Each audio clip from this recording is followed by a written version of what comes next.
के खत्म नबूवत जिंदाबाद, ताई के खत्म नबूवत जिंदाबाद, ताई के खत्म नबूवत जिंदाबाद, जिंदाबाद जिंदाबाद जिंदाबाद जिंदाबाद, खत्म नबूवत जिंदाबाद, खत्म नबूवत जिंदाबाद, खत्म नबूवत जिंदाबाद, खत्म नबूवत जिंदाबाद, खत्म नबूवत जिंदाबाद। जिसमें जब तक जान रहे ये तेरा ईमान रहे, जिसमें जब तक जान रहे ये तेरा ईमान रहे, सदा रहे तुझको याद, खत्म नबूवत जिंदाबाद, खत्म नबूवत जिंदाबाद, खत्म नबूवत जिंदाबाद। खत्म नबूवत है ईमान, खत्म नबूवत दीन की जान, खत्म नबूवत है ईमान, खत्म नबूवत दीन की जान, ये इस्लाम की है बुनियाद, खत्म नबूवत जिंदाबाद, खत्म नबूवत जिंदाबाद, खत्म नबूवत जिंदाबाद। इससे करेगा जो इनकार वो इस्लाम का है गद्दार, इससे करेगा जो इनकार वो इस्लाम का है गद्दार, दीन हुआ उसका बर्बाद, खत्म नबूवत जिंदाबाद, खत्म नबूवत जिंदाबाद, खत्म नबूवत जिंदाबाद। बात है बिल्कुल जाहिर,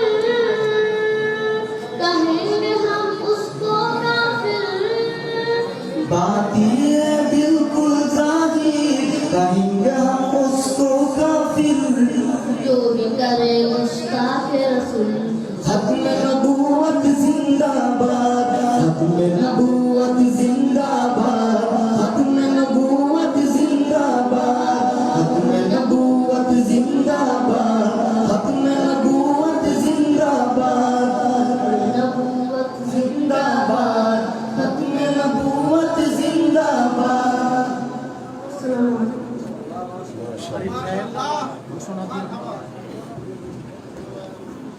সম্মানিত সুধী মণ্ডলী, আপনারা যারা দাঁড়িয়ে আছেন অতি সত্বর মাহফিলের প্যান্ডেলের ভিতরে বসে যান, কোনো বিশৃঙ্খলা করবে না। পীর সাহেব হুজুর বসে আছেন, বিনয় সহকারে মাহফিলের প্যান্ডেলের ভিতরে বসে যান। সম্মানিত সুধী মণ্ডলী, এ পর্যায়ে অত্যন্ত গুরুত্বপূর্ণ আলোচনা পেশ করবেন আন্তর্জাতিক খ্যাতি সম্পন্ন প্রখ্যাত আলেম দ্বীন পীরে কামেল হযরতুল আল্লাম হযরত মাওলানা পীরজাদা শফিকুল ইসলাম পীর সাহেব ফতেহাবাদ দরবার শরীফ।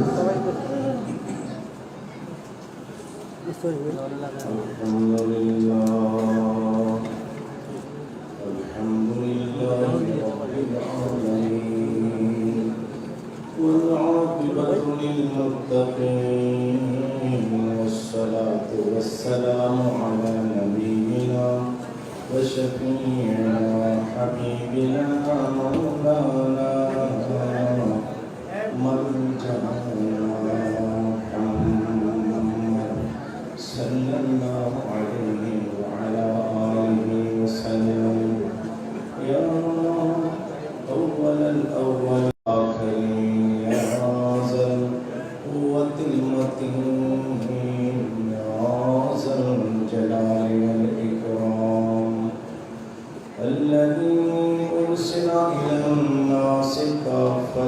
بشيرا ونذيرا وداعيا إلى الله بإذنه وسراجا منيرا. فقد قال الله تعالى في كلامه المجيد وفرقانه الحميد: فأعوذ بالله من الشيطان الرجيم.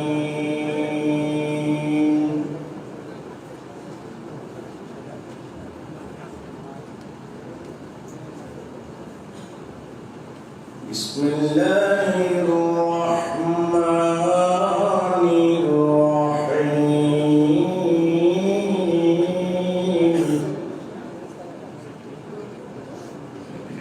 قد جاءكم من الله نور وكتاب مبين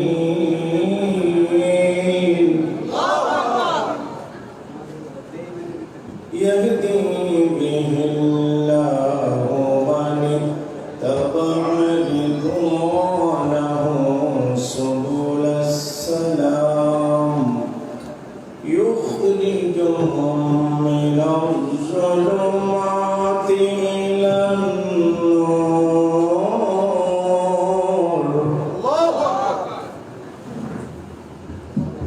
إلى النور بإذنه ويهديهم إلى صراط مستقيم.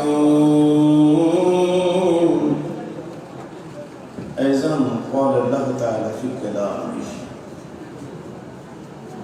لقد جاءكم رسول من أنفسكم عزيز. بارك الله لنا ولكم في القرآن العظيم. عن زبير بن مطعم رضي الله تعالى عنه قال قال رسول الله صلى الله عليه وسلم أنا محمد أنا أحمد أنا الماحي الذي يمحو الله بالكفر أنا الحاشر الذي يحشر الناس على قدمي أنا العاقل. وصدق رسوله النبي الكريم قال شاعرنا الله محمد از তুমি খাহাম খোদারা মোহাম্মদ আজ তুমি খাহাম খোদারা खुदाया आज तो इश्क़े मुस्तफ़ारा मोहम्मद से सिफत पहुँचो खुदा की मोहम्मद से सिफत पहुँचो खुदा की खुदा से पहुँचो शाने मोहम्मद वमा अरसलनाका इल्ला रहमतल लिल आलमीन। अल्लाहुम्मा सल्ली अला सय्यिदिना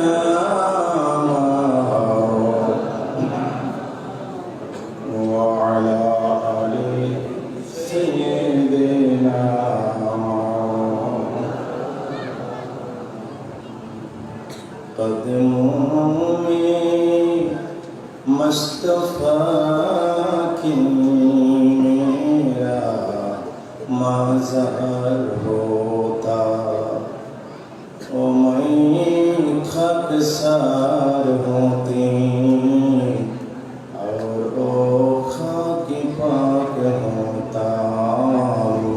अल्लाहुम्मा सल्ली सय्यिदिना मौलाना मुहम्मद व अला सय्यिदिना कदमों में तेरी गिरता गलियों में तेरी फिरता गाहे जार जार होता गाहे बेकरार होता। ला इलाहा इल्लल्लाह ला इलाहा इल्लल्लाह ला इलाहा every night and every day never forget to say la ilaha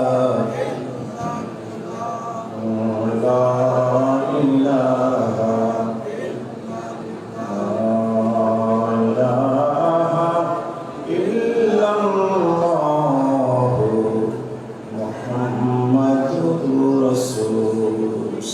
আলাইহি ওয়াসাল্লাম। পবিত্র ঈদ মিলাদুন নবী সাল্লাল্লাহু আলাইহি ওয়াসাল্লাম উপলক্ষে এক আজিমুশান বার্ষিক ইসলামী মহাসম্মেলন আব্বাসী মসজিদ, জৌনপুরি দরবার শরীফ, পাঠানটুলি, সিদ্ধিরগঞ্জ, নারায়ণগঞ্জ। আজকের এই পবিত্র অনুষ্ঠানে মাহতারাম সদরে জলসা ও যিনি মোনাজাত পরিচালনা করবেন আমির তাহরিকে খতমে নবুয়ত বাংলাদেশ আওলাদে রাসূল সাল্লাল্লাহু আলাইহি ওয়াসাল্লাম শেখুল হাদিস মুনাজ্জির মিল্লাত আল্লামা মুফতি ডক্টর মোহাম্মদ এনায়েতুল্লাহ আব্বাসী ওয়া সিদ্দিকী জৌনপুরি হুজুর, বর্তমান গদ্যের শিল্পী আব্বাসী মঞ্জিল, জৌনপুরি দরবার শরীফ ও মুহতারাম মাশায়েখ ইজাম, ওলামায়ে কেরাম, সম্মানিত মুসলমান ভাইরা, পর্দার আড়ালে সবন্নতা মা ও বোনেরা, মহান আল্লাহ পাকের দরবারে অসংখ্য শুকর যিনি আমাদের মুসলমান করেছেন আর যিনি এই পবিত্র ঈদ মিলাদুন নবী সাল্লাল্লাহু আলাইহি ওয়াসাল্লামের মাহফিলে আসার তৌফিক দিয়েছেন। বলেন তো, এখানে আমরা এসেছি না আল্লাহ এনেছেন? মাবুদের নামটা বলতে আওয়াজটা ভলিউমটা আর একটু ফুল করে বলতে হবে। বলুন তো, আমরা এসেছি না আল্লাহ এনেছেন? দিলে মুস্তার সে পুসাইলাও নাকি বস, দিলে মুস্তার সে পুসাইলাও নাকি বস, मैं खुद आया नहीं लाया गया हो, मैं खुद आया नहीं बतलाया गया हो। ये बात कम है, আপনি আসেন না, আমি আসি নাই, বরং আমাদেরকে আনা হয়েছে। আবার শুনি, কে এনেছেন? তাহলে প্রশংসা হবে কার?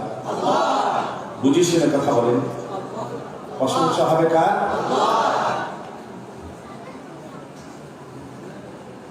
তাহলে চলুন স্পষ্ট ভাষায় সমাগত কণ্ঠে সে আল্লাহর প্রশংসা আমরা জ্ঞাপন করে দেব। কালেমাতুশ শুকর আদায় করতে গিয়ে বলে দেব আলহামদুলিল্লাহ। বন্ধুগণ, আমার বাবাজিরা, পবিত্র কালামে পাকের সূরাতুল মায়েদার 15 নম্বর আয়াতে কারিমার শেষ অংশ এবং 16 নম্বর আয়াতে কারিমা আপনাদের সামনে তেলাওয়াত করেছি। পাশাপাশি তার সাপোর্টে আরো কিছু আয়াতে কারিমা তেলাওয়াত করেছি। নবীজির একখানা হাদিস শরীফ আপনাদের সামনে উপস্থাপন করেছি। মহান আল্লাহ পাক ওয়াজদে কুদ্দুস বারি তাআলা অলমাইটি লর্ড, সর্বশক্তিমান আল্লাহ তার কাছে তৌফিক চাচ্ছি, আল্লাহ আমাকে আয়াতে কারিমার বিশুদ্ধ তাফসীর, তার ব্যাখ্যা, তার ঐতিহাসিক বৈজ্ঞানিক ভৌগোলিক আলোচনা আপনাদের সামনে অতি স্পষ্ট ভাষায় তুলে ধরতে আল্লাহ আমাকে তৌফিক দিন। পাশাপাশি এই সমস্ত আলোচনাগুলো ইন আওয়ার লাইফ আমাদের সবার জীবনে সুন্দরভাবে বাস্তবায়ন করার তৌফিক দিন। আমরা সকলে বলি আল্লাহুম্মা আমিন। আমি পবিত্র কালামে পাকের সূরাতুল মায়েদার 15 নম্বর আয়াতে কারিমার শেষ অংশ থেকে তেলাওয়াত করেছি। قد جاءكم من الله نور وكتاب مبين। ইরশাদ হচ্ছে, নিশ্চয়ই তোমাদের কাছে এসেছেন এক আলোক বর্তিকা বস্তু এবং স্পষ্ট কিতাব কোরআন। ইহদি বিহিল্লাহু মান ইত্তাবা'a রিদওয়ানাহু সুবুলাস সালাম। যারা আল্লাহ পিপাসু, যারা আল্লাহর রাজামন্দি চায়, তাদেরকে হেদায়েতের পথ দেখাবে। ইউখরিজুহুম মিনাজ যুলুমাতি ইলান নূর। অন্ধকার থেকে তাদেরকে ধরে আলোর দিকে নিয়ে আসবে। জোরে বলে মারহাবা।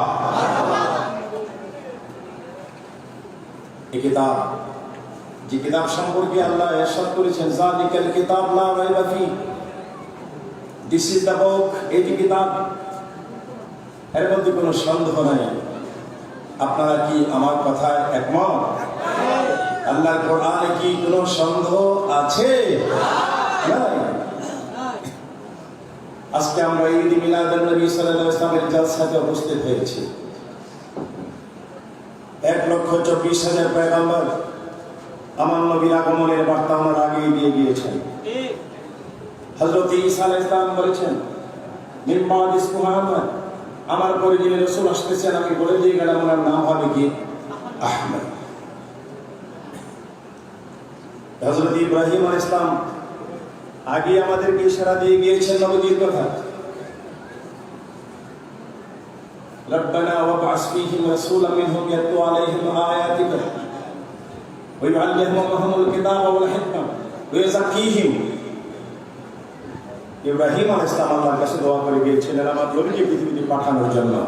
উচ্চ কণ্ঠে জোরে বলেন মারহাবা।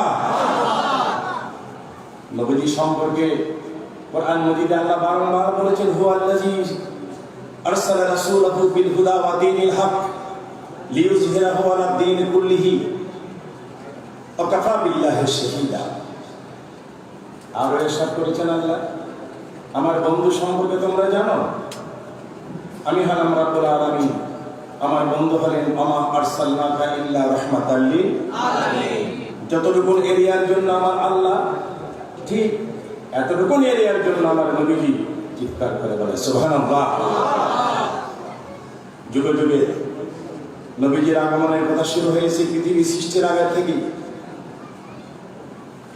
বাদশাহ কুতবা আউয়াল হিমায়রি ইয়ামানের বাদশাহ 1,32,000 অশ্বারোহী সৈন্য, 1,30,000 পদাতিক সৈন্য নিয়ে, সাথে আছে 13,000 আলেম। বলেন কত হাজার?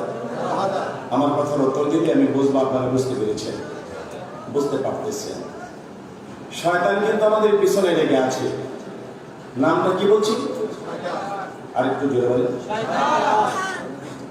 এক মাওলানা সাহেব একটা বাউন্ডারি ওয়ালের পাশে বসে রেস্ট নিতেছে। আরেক হুজুর এসে বলে, এই যে মাওলানা আপনি এখানে বসে আছেন, এই যে নতুন ওয়াল, এটা ভেঙে গেলে আপনি কইরা মারবেন। মাওলানা তো এই কথা শুনে দিছে, দৌড় দিতেই নতুন ওয়ালটা ভেঙে পড়ছে। এখন তো এই মাওলানা ডাকতেছে, হুজুর হুজুর দাঁড়ান দাঁড়ান। আপনার মতো আল্লাহর ওলি হয় না, কারণ আপনি যদি আমাকে অ্যালার্ট না করতেন যে নতুন ওয়াল, আমি তো ওয়ালের নিচে করে চাপা করে মারতাম। একটু দাঁড়ান হুজুর, আপনার মোবাইল নাম্বারটা একটু দেন। উনি কইলে, আরে বোকা, আমার আবার মোবাইল, আমি হলাম শয়তান। কে কে? আপনি শয়তান? আমাকে উঠতে বললেন কেন? করতে বলেছি, আপনি যদি ওয়ালের নিচে চাপা পড়ে মরেন, আপনার দরজা হবে শাহাদতের দরজা। যাতে আপনার কবরে শাহাদতের দরজা না থাকে, এখান থেকে উঠাই একটা কথা বলে আপনাকে এই দরজা থেকে বঞ্চিত করে দিলাম। জোরে বলেন নাউযুবিল্লাহ। ভালো করে খেয়াল করেন, বাদশাহ কুতবা আউয়াল হিমায়রি 1,32,000 অশ্বারোহী, 1,30,000 পদাতিক সৈন্য নিয়ে মক্কাতুল মুকাররমা, সাথে আছে 13,000 আলেম। বিশাল এরিয়া মক্কায় তাপ বেড়েছে। দিন যায় রাত যায়, দিন যায় রাত যায়। ওনার মনে দুঃখ, উজির আজম জাহাপনা, এতদিন হলো আমার মতো বাদশাহ, ইয়ামান থেকে আসলাম, 1,32,000 অশ্বারোহী, 1,30,000 পদাতিক সৈন্য, 13,000 আলেম নিয়ে, কিন্তু আজ পর্যন্ত মক্কার কোনো লোক আমাকে দেখতে আসলো না। উজির আজম বলে, স্যার আমরা খোঁজ খবর নিয়ে দেখেছি, এই মক্কাতে একটা ঘর আছে, নাম হলো বাইতুল্লাহ। নামটা কি? জোরে বলেন। এই এলাকার লোকগুলি এই ঘরটার এত পাগল, এখানে কি রাজা আসে না প্রজা আসে, তারা এগুলির খোঁজ খবর নেয় না, তারা শুধু পাগল আল্লাহর ঘরে। সুবহানাল্লাহ। দুনিয়া কি কুছ কদমে পহলা घर खुदा का, हम उसका पासबा हो, ओ पासबा हमारा। হুজুর, আল্লাহর ঘরের পাগলেরা। বাদশাহ মনে মনে কয়, তাহলে আমার সম্মানের হানি হওয়ার একমাত্র কারণ হলো আল্লাহর ঘর বাইতুল্লাহ। মনে মনে সিদ্ধান্ত নিয়েছে, তাহলে আমি ঘরটাকে ভেঙে চুরমার করে দেব। নাউযুবিল্লাহ। যখনই উনি মনে মনে ভাবলেন বাইতুল্লাহকে ভেঙে ফেলবো, লোকেরা আমার কাছে আসবে, সাথে সাথে নাক দিয়ে রক্ত, চোখ দিয়ে রক্ত, কান দিয়ে রক্ত গড়গড় করে শুরু হয়ে গেছে। একটু পরে দেখে পুষ পড়া শুরু হয়েছে, একটু পরে দুর্গন্ধ। ওনার সাথে মেডিকেল বোর্ড আছে, বহু চেষ্টা করতেছি, কিন্তু রোগের কোনো পরিবর্তন হয় না। বাদশাহ উজির আজম সবার নিয়ে মিটিং করলেন, কোনো কাজ হয়নি। 13,000 আলেমকে জিজ্ঞেস করলেন, রে আলেমেরা, 13,000 আলেম আপনাদের আমি আমার সাথে আনলাম, যত্ন কম নয়। আপনারা কেউ মুখ খুলেন না, আমার রোগ কেন ভালো হয়ে না, আমি কি মারা যাব? আলেমুল আমার হুজুর, আপনার রোগ হইল আসমানি, আর আপনি চিকিৎসা করেন জমিনে। আল্লাহু আকবার, জোরে জোরে। রোগ তো এটা আসমানি, আর চিকিৎসা চলছে জমিনে, এই জন্য রোগ ভালো হয় না। মানে আবার কি? আপনি মনে মনে কোনো, আমরা যে বললাম বাইতুল্লাহ আছে, এটা নিয়ে কোনো আবার খারাপ ধারণা মন্তব্য করেছেন কিনা? বাদশাহ করে, ঠিকই তো, আমি তো মন্তব্য করেছিলাম আল্লাহর ঘরটা বাইতুল্লাহ ভেঙে চুরমার করে দেব। ওলামায়ে কেরাম বলেন, ও বাদশাহ, বাইতুল্লাহ নিয়ে মন্তব্য খারাপ করেছেন, এখনো সময় আছে, সেজদা দেন, আল্লাহর কাছে বলেন, আল্লাহ আমি অন্যায় করেছি, তোমার ঘর ভাঙবো না। আল্লাহু আকবার, জোরে বলেন। বাদশাহ সেজদা দিয়ে কাঁদতেছে, আমি ভুল করেছি, আমাকে মাফ করে দাও। সেটা থেকে মাথা তুলে দেখে রোগ নাই, একদম ভালো হয়ে গেছে। রোগ দেন কে? আবার নিয়ে যান কে? ভালো করে। বাদশাহ বলে, শোনো, উজির আজম বাইতুল্লাহর সাথে একবার বেয়াদবি করে আমার যে অবস্থা, আল্লাহর কাছে বলছে, আল্লাহ তোমার ঘর ভাঙবো না, যাও, তোমার ঘরকে বেইজ্জতি করার নিয়ত করেছিলাম, আমি তোমার ঘরকে সম্মান দিয়ে তোমার ঘরের উপরে গিলাপ লাগাই দেবে। কি লাগাই দেবে? এ শুরু হয়ে গেল, তোমার ঘরে আমি গিলাপ লাগাই দেব। বাদশাহ মক্কার প্রত্যেকটা লোকের ঘরে ঘরে গিয়ে 7 দিরহাম এবং 7 জোড়া কাপড় সবার ঘরে ঘরে দিয়ে এসে বলছে, আমি এখানে আর থাকবো না, কারণ আবার কোন মন্তব্য করে ফেললে কোন বিপদে পড়ে যায়, আমরা চলে যাবো ইয়েসরা। বুঝিনি তো? 1,32,000 অশ্বারোহী, 1,30,000 পদাতিক সৈন্য, 13,000 আলেম নিয়ে যখন রওনা করেছে 250 মাইল দূর, কি এক অবস্থা হবে। চলে গেলে নিয়ে এসছে, তারা গেছেন সেখানে। বাদশাহ সবকিছু পর্যবেক্ষণ করতেছে, নজর করে দেখে 13,000 আলেম দিনের বেলা এরা তাঁবুর ভিতরে থাকে না, কোথায় চলে যায়। বাদশাহ বলল, মন্ত্রী পরিষদ, আলেমেরা কোথায় যায় একটু খবর নেন, এরা কেন তাঁবুতে দিনের বেলা পাই না? এরা বলে, বাদশাহ আলেমরা মরুভূমিতে যাইয়া বালিকোনা থেকে কতগুলি পাথর কুড়ায়, পাথরগুলি হাতে নিয়ে আবার নাকের মধ্যে গ্রাম নেই, বলেন সুবহানাল্লাহ। বাদশাহ বলেন, দেখাও। ও আলেমেরা, মরুভূমিতে পাথরগুলি কুড়ান, আবার নাকের মধ্যে নিয়ে গ্রাম নেন, ব্যাপার কি জানতে চাই। আলেমরা বলে, বাদশাহ তাওরাত, ইনজিল, জবুর কিতাবে আমরা পড়েছি, এখন আমরা যেখানে আসলাম এই জায়গাতে আমার নবী আসবেন, হিজরত করে। আল্লাহু আকবার, জোরে জোরে বলেন। বাদশাহ তাওরাত, ইনজিল, জবুরে বিস্তারিত লেখা আছে, যেখানে আমার নবী হিজরত করে আসবেন ওখানে মাটির গ্রাম কেমন হবে, পাথরের গ্রাম কেমন হবে। বাদশাহ গো, ও বাদশাহ, পাথরগুলো নাকের গোড়ায় নিয়ে দেখি হুবহু ওই গ্রাম পাওয়া যায়। বাদশাহ বলে, তাহলে আপনারা কি করতে চান? 13,000 আলেম বলছে, আমরা এখান থেকে আর যাব না, আমাদেরকে এখানে বাড়ি ঘর করে দেন। বাদশাহ বললো, এখান থেকে যাবেন না আপনারা, মুহাম্মদ সাল্লাল্লাহু আলাইহি ওয়াসাল্লাম আসতে আরো 1000 বছর বাকি আছে। কয় হাজার? আরো জোরে কয় হাজার? আপনারা এখানে কেন থাকবেন? তারা বলছে, বাদশাহ আমাদেরকে কোয়ার্টার করে দেন, আমাদের হায়াতে জীবনে যদি আল্লাহ রাসূল আসেন, নবী মুহাম্মদ রাসূলুল্লাহ সাল্লাল্লাহু আলাইহি ওয়াসাল্লাম যদি আগমন করেন দেখা হলো, আর যদি না আসেন আমরা এই মাটির নিচে আমাদের কবর হবে। আল্লাহর দোস্ত এই মাটির উপর দিয়ে যখন চলাচল করবে ওই নবীর পায়ের বরকতে আমাদের কবর আযাব মাফ হয়ে যাবে। আমার নবীজি আগমনের বার্তা,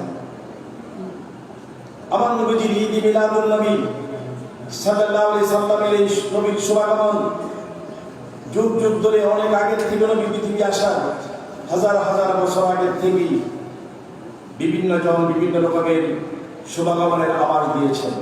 এই মাসে রবিউল আউয়ালের আজকে 12 তারিখে রাতও নয় দিনও নয়। রাত বলে আল্লাহ তোমার বন্ধুকে আমি রাতের মধ্যে দাও, দিন বলে আল্লাহ তোমার বন্ধুকে আমি দিনের মধ্যে দাও। এমন সময় আল্লাহর বন্ধুকে পাঠালেন রাতও না দিনও না, সূরা সাদেকের সময়, জোরে বলেন সুবহানাল্লাহ। বন্ধুগণ, মোস্ট ইম্পর্টেন্ট এন্ড ইন্টারেস্টিং আলোচনা মুহাব্বতে একটু বলুন আল্লাহুম্মা সাল্লি আলা সাইয়্যিদিনা মাওলানা ওয়া আলা আলি সাইয়্যিদিনা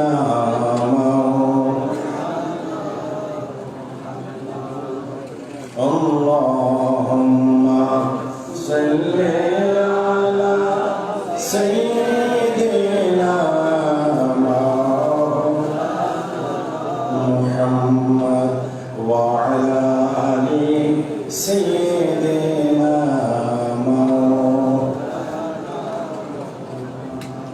লা ইলাহা ইল্লাল্লাহু মুহাম্মাদুর রাসূল সাল্লাল্লাহু আলাইহি ওয়াসাল্লাম।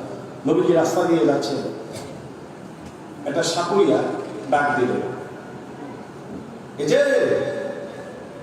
যে কে তুমি? নবীজি আসতে পেরে মাথা মোবারক ঘুরে বলে,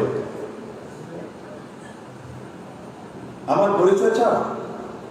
তোমার বক্সের ভিতরে কি? বলছে আমার বক্সের ভিতরে সাপ।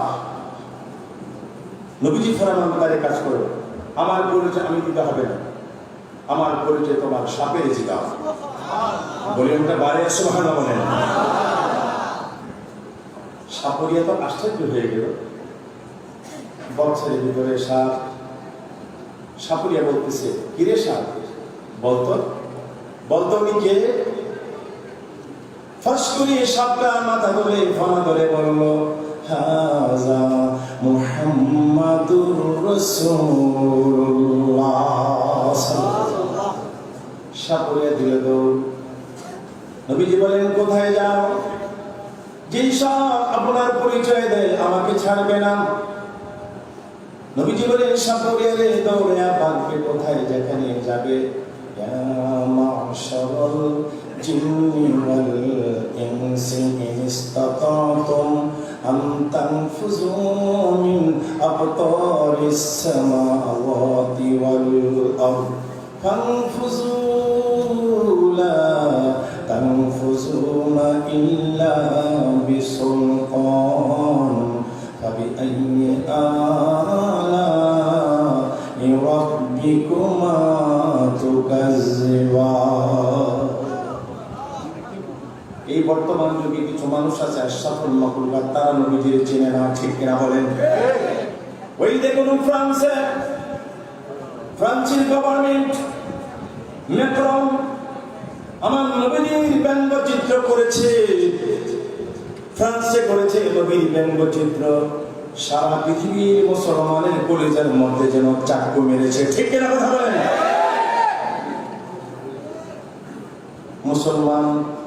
মুসলমানের নবী আমাদের রাসূল, আল্লাহর বন্ধু, যার খাতিরে জাহান সৃষ্টি, ওনার ব্যঙ্গচিত্র করবে আর মুসলমানেরা চুপ হয়ে থাকবে, এটা হয় না, ঠিক কিনা বলেন? এটা নবী উম্মতের কোনো পরিচয় হয় না, নবী সুন্নিয়তের কোনো পরিচয় হয় না। নবীর মুহাব্বত অন্তরে না থাকলে আমার ভাইয়া, আমার বাবারা, নবীর উপরে আঘাত হবে আর উম্মত চুপ করে বসে থাকবো, এটা তো নামের উম্মাহ। আমার ভাইরা, আমার বাবাজিরা, আসুন আমার নবীজি গভীর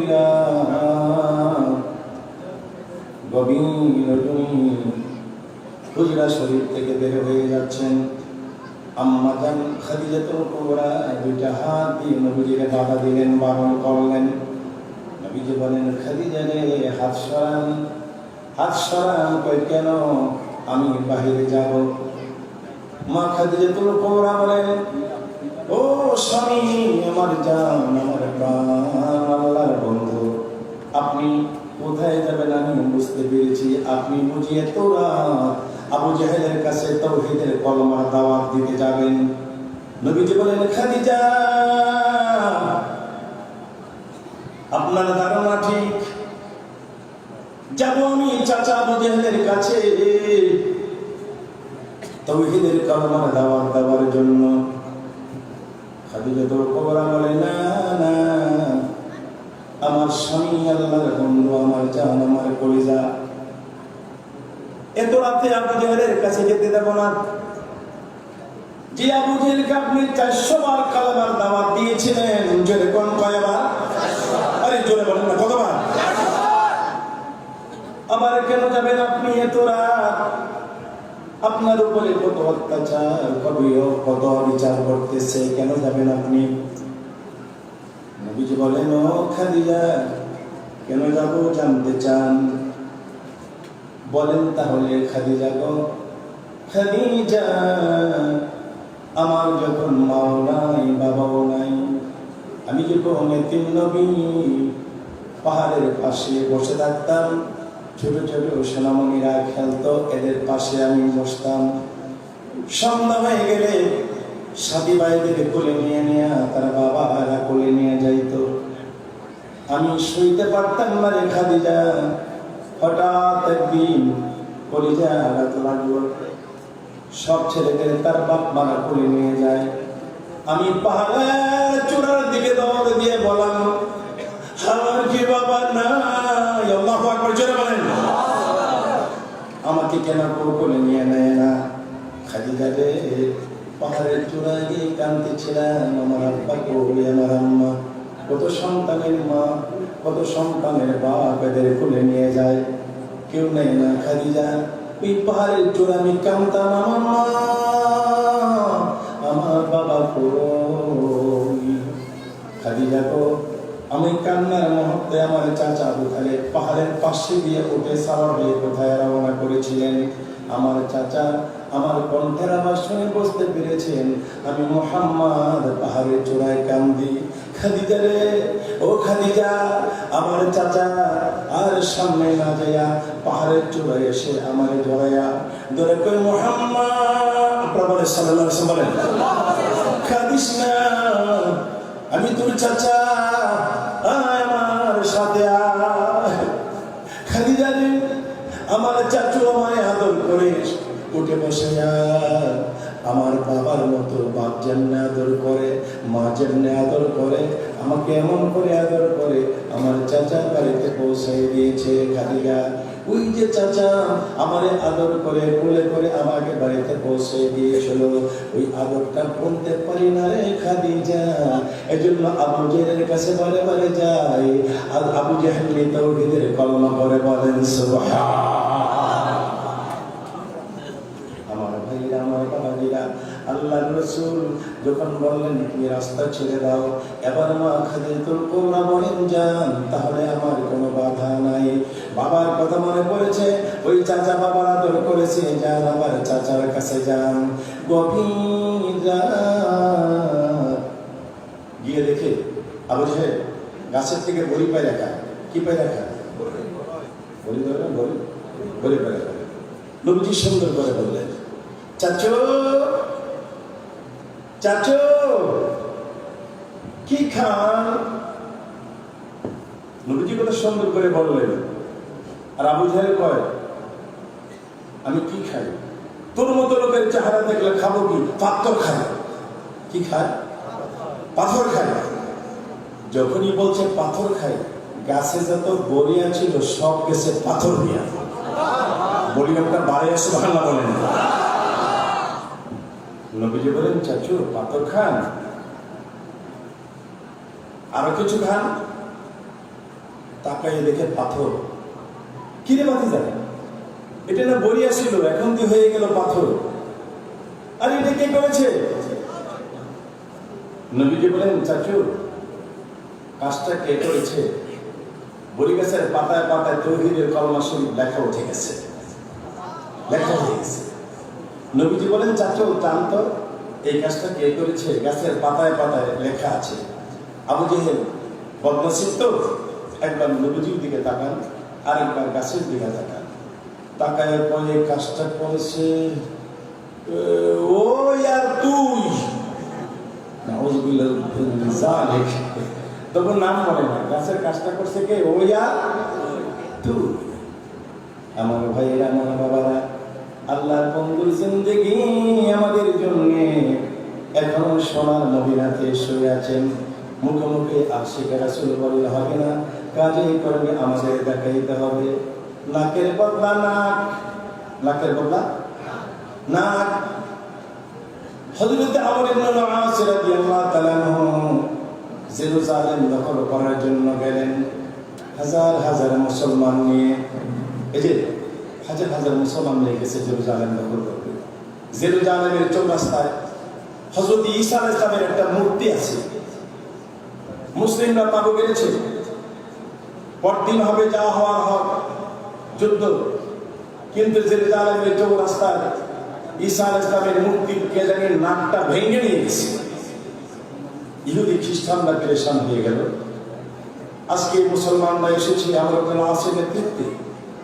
কোনদিন আমাদের ঈসা নবীর মূর্তির নাক কেউ ভাঙে না, আর আজকে মুসলমানরা এসেছে তাই তো বুঝি এখানে নাকটা কেটে নিয়ে গেছে ওরা। আমরাও তার প্রতিশোধ নেব। ঈসা নবীর মূর্তির সামনে আমরা একটা মুহাম্মদ নামের মূর্তি বানাবো। নাউযুবিল্লাহ মিন যালিক। লক্ষ লক্ষ লোক জেরুজালেমের খবর দেব। তারা যখন আসবে, লাখো লাখো লোকের সামনে মুহাম্মদ নামের মূর্তির নাকটা আমরা কেটে দেব। এই খবর যখন মুসলিম শিবিরে ছড়িয়ে পড়ল, আমর ইবনে আস রাদিয়াল্লাহু তাআলা বলেন, জেরুজালেমের গভর্নমেন্টকে খবর দাও, আমার নবীর মূর্তি বানায়া নবীর নাক ভেঙে নিয়ে নবীর বেইজ্জতি করবে, এটা আমাদের পরিচয় মানবে না। এটা কাজ করেন, আমার নবীর মূর্তি যেন না বানায়। নবীর মূর্তি বানায় নবীর নাক কাটবে, আমাদের পরিচয় মানবে না। নাকের কথা যদি নাক চায়, আমি আমর ইবনে আস আমার তাজা নাকটা আমি দিয়ে দেব। আল্লাহু আকবার জোরে বলেন। লোকেরা বলল, মন্দ কি? জিন্না মানুষের নাক যদি পাই, তাও তো আমাদের ঈসার বদলা নিতে পারল। লাখো লাখো লোক জমা হয়ে গেল পরদিন। এখন হযরত আমর ইবনে আস রাদিয়াল্লাহু তাআলা আনহু নাকটা কাটা হবে। উনি ইচ্ছা করে বলছেন, আমার নাক কেটে দাও। আমার নবীর মূর্তি বানায় নবীর মূর্তির নাক ভেঙে নবীর সম্মানের হানি করো না। কারণ মুসলমান আল্লাহ রাসূলের চুল পরিমাণ বেইজ্জতি হবে, এটা মুসলমান কোনোদিন সইতে পারে না। ঠিক কিনা বলেন?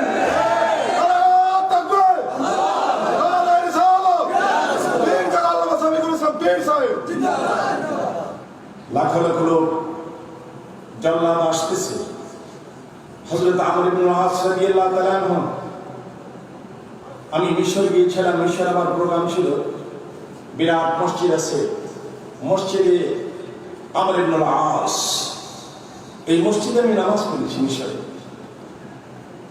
মিশর দখল করতে উনি গিয়েছেন। সেখানে আমি এত শান্তি পেয়েছি। মসজিদ আমর ইবনে আস রাদিয়াল্লাহু তাআলা মিশরে সে মসজিদে নামাজ পড়ে, নামাজের পর মিশরের লোকেরা আমাকে ধরে ধরে রিকোয়েস্ট করে সেলফি ছবি তুলতে লাগলো মোবাইল দিয়ে। আমি একটু অস্বস্তি বোধ করলে আমার সাথে লোকেরা বললো, হুজুর একটু চান্স দেন, এরা মিশরের মানুষ, আমরা আসছি বাংলাদেশ থেকে, এতটুকু সম্মান। যদি কোনোদিন আল্লাহ আপনাদেরকে নেন, দেখতে পাবেন মিশরে মসজিদে আমর ইবনে আস রাদিয়াল্লাহু তাআলা আনহু বিশাল এক মসজিদ। সেখানে বলছিলাম হযরত আমর ইবনে আস, লক্ষ লক্ষ লোক জমায়েত হয়ে গেল, মঞ্চ তৈরি করা হলো, জল্লাদ রেডি প্রস্তুত হয়েছে। নবীজির মূর্তির নাক না ভেঙে নাকের পর্দা নাক দিবে, তাজা নাক আমর ইবনে আস। আমার নবীর মূর্তি বানায় নবীর নাক ভেঙে নবীর ইজ্জতের প্রতিদিনই আঘাত করো না। আমি আমার তাজা নাক বিলিয়ে দেব। ধীরে ধীরে হযরত আমর ইবনে আস মঞ্চের দিকে যাচ্ছে। নবীর মূর্তি বানায় এই মূর্তির নাক ভেঙে মুহাম্মদ নামের বেইজ্জতি হবে আমি চাই না। আমার তাজা নাক আমি বিলিয়ে দেব। আশিকে রাসূল কাকে বলে দেখুন, আল্লাহু আকবার জোরে বলেন। ধীরে ধীরে যাচ্ছে, জল্লাদ প্রস্তুত। এমন সময় হুকুম হলো, জল্লাদ আমর ইবনে আসের নাকটা কাটো। কে জানি পিছন থেকে জোরে একটা ডাক দিল, জল্লাদ থামো, আমর ইবনে আসের নাকটা কাইটো না। ঈসা নবীর মূর্তির নাক মুসলমানরা ভাঙে নাই। আমি তোমাদের ধর্মযাজক, এই দেখো আমার হাতে নাক, আমি নিজে মূর্তির নাকটা ভেঙেছিলাম মুসলমানদেরকে দোষী করার জন্য। কিন্তু আমি জানতাম না মুসলমানেরা তার রাসূলের জন্য এত পাগল। আমার জানা ছিল না রে।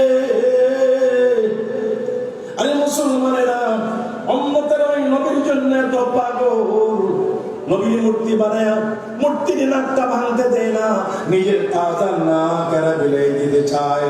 জল্লাদ রে, আমি ইহুদি, আমরা নাসারা, ও জল্লাদ আমি ধর্মযাজক, দাও আমর ইবনে আসের নাকের মধ্যে তরবারি লাগাবা না। আমি এই দেখো আমার হাতে ভাঙা নাকটা, আমি যে দেখলাম মুসলমান তাওহীদের কালমা পড়লে আল্লাহর পয়গম্বরের জন্য এত পাগল হয়ে যায়, আশিক হয়ে যায়। যাও লক্ষ লক্ষ লোকের সামনে আমিও তাওহীদের কালমা পড়ে মুসলমান হয়ে গেলাম।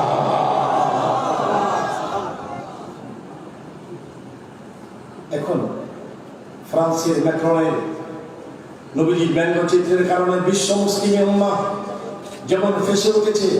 কেন? মারামারির জন্য নয়, কাদাকাদির জন্য নয়।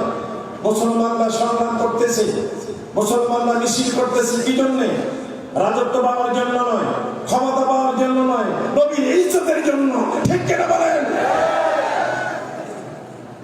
আসুন, লাকাদ কানা লাকুম ফি রাসূলিল্লাহি উসওয়াতুন হাসানাহ। নবীজির কাছে আমাদের চলার পথের সুন্দরতম আদর্শ দিয়েছেন আমার আল্লাহ।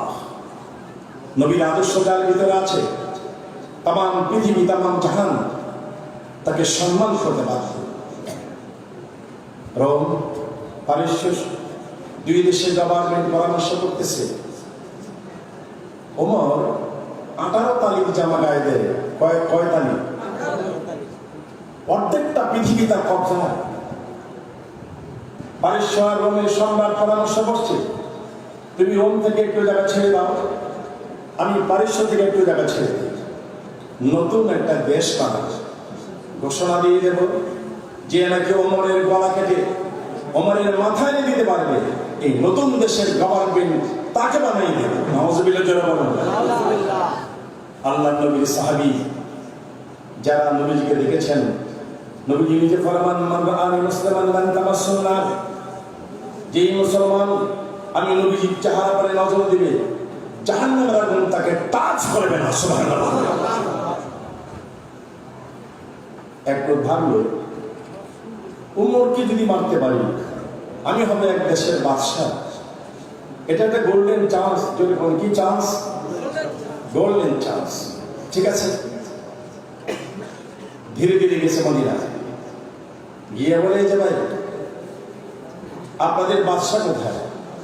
মদিনার লোকের কারে আশ্চর্য, আমাদের তো বাদশাহ না, আমাদের তো খলিফা। মাফ করবেন, আমি তো নতুন মুসলমান, আসলে তো শয়তান। আসলে কি আপনাদের খলিফার সিংহাসন কোথায়? আমাদের খলিফার কোনো সিংহাসন নাই। আপনি কি চান সেটা বলেন।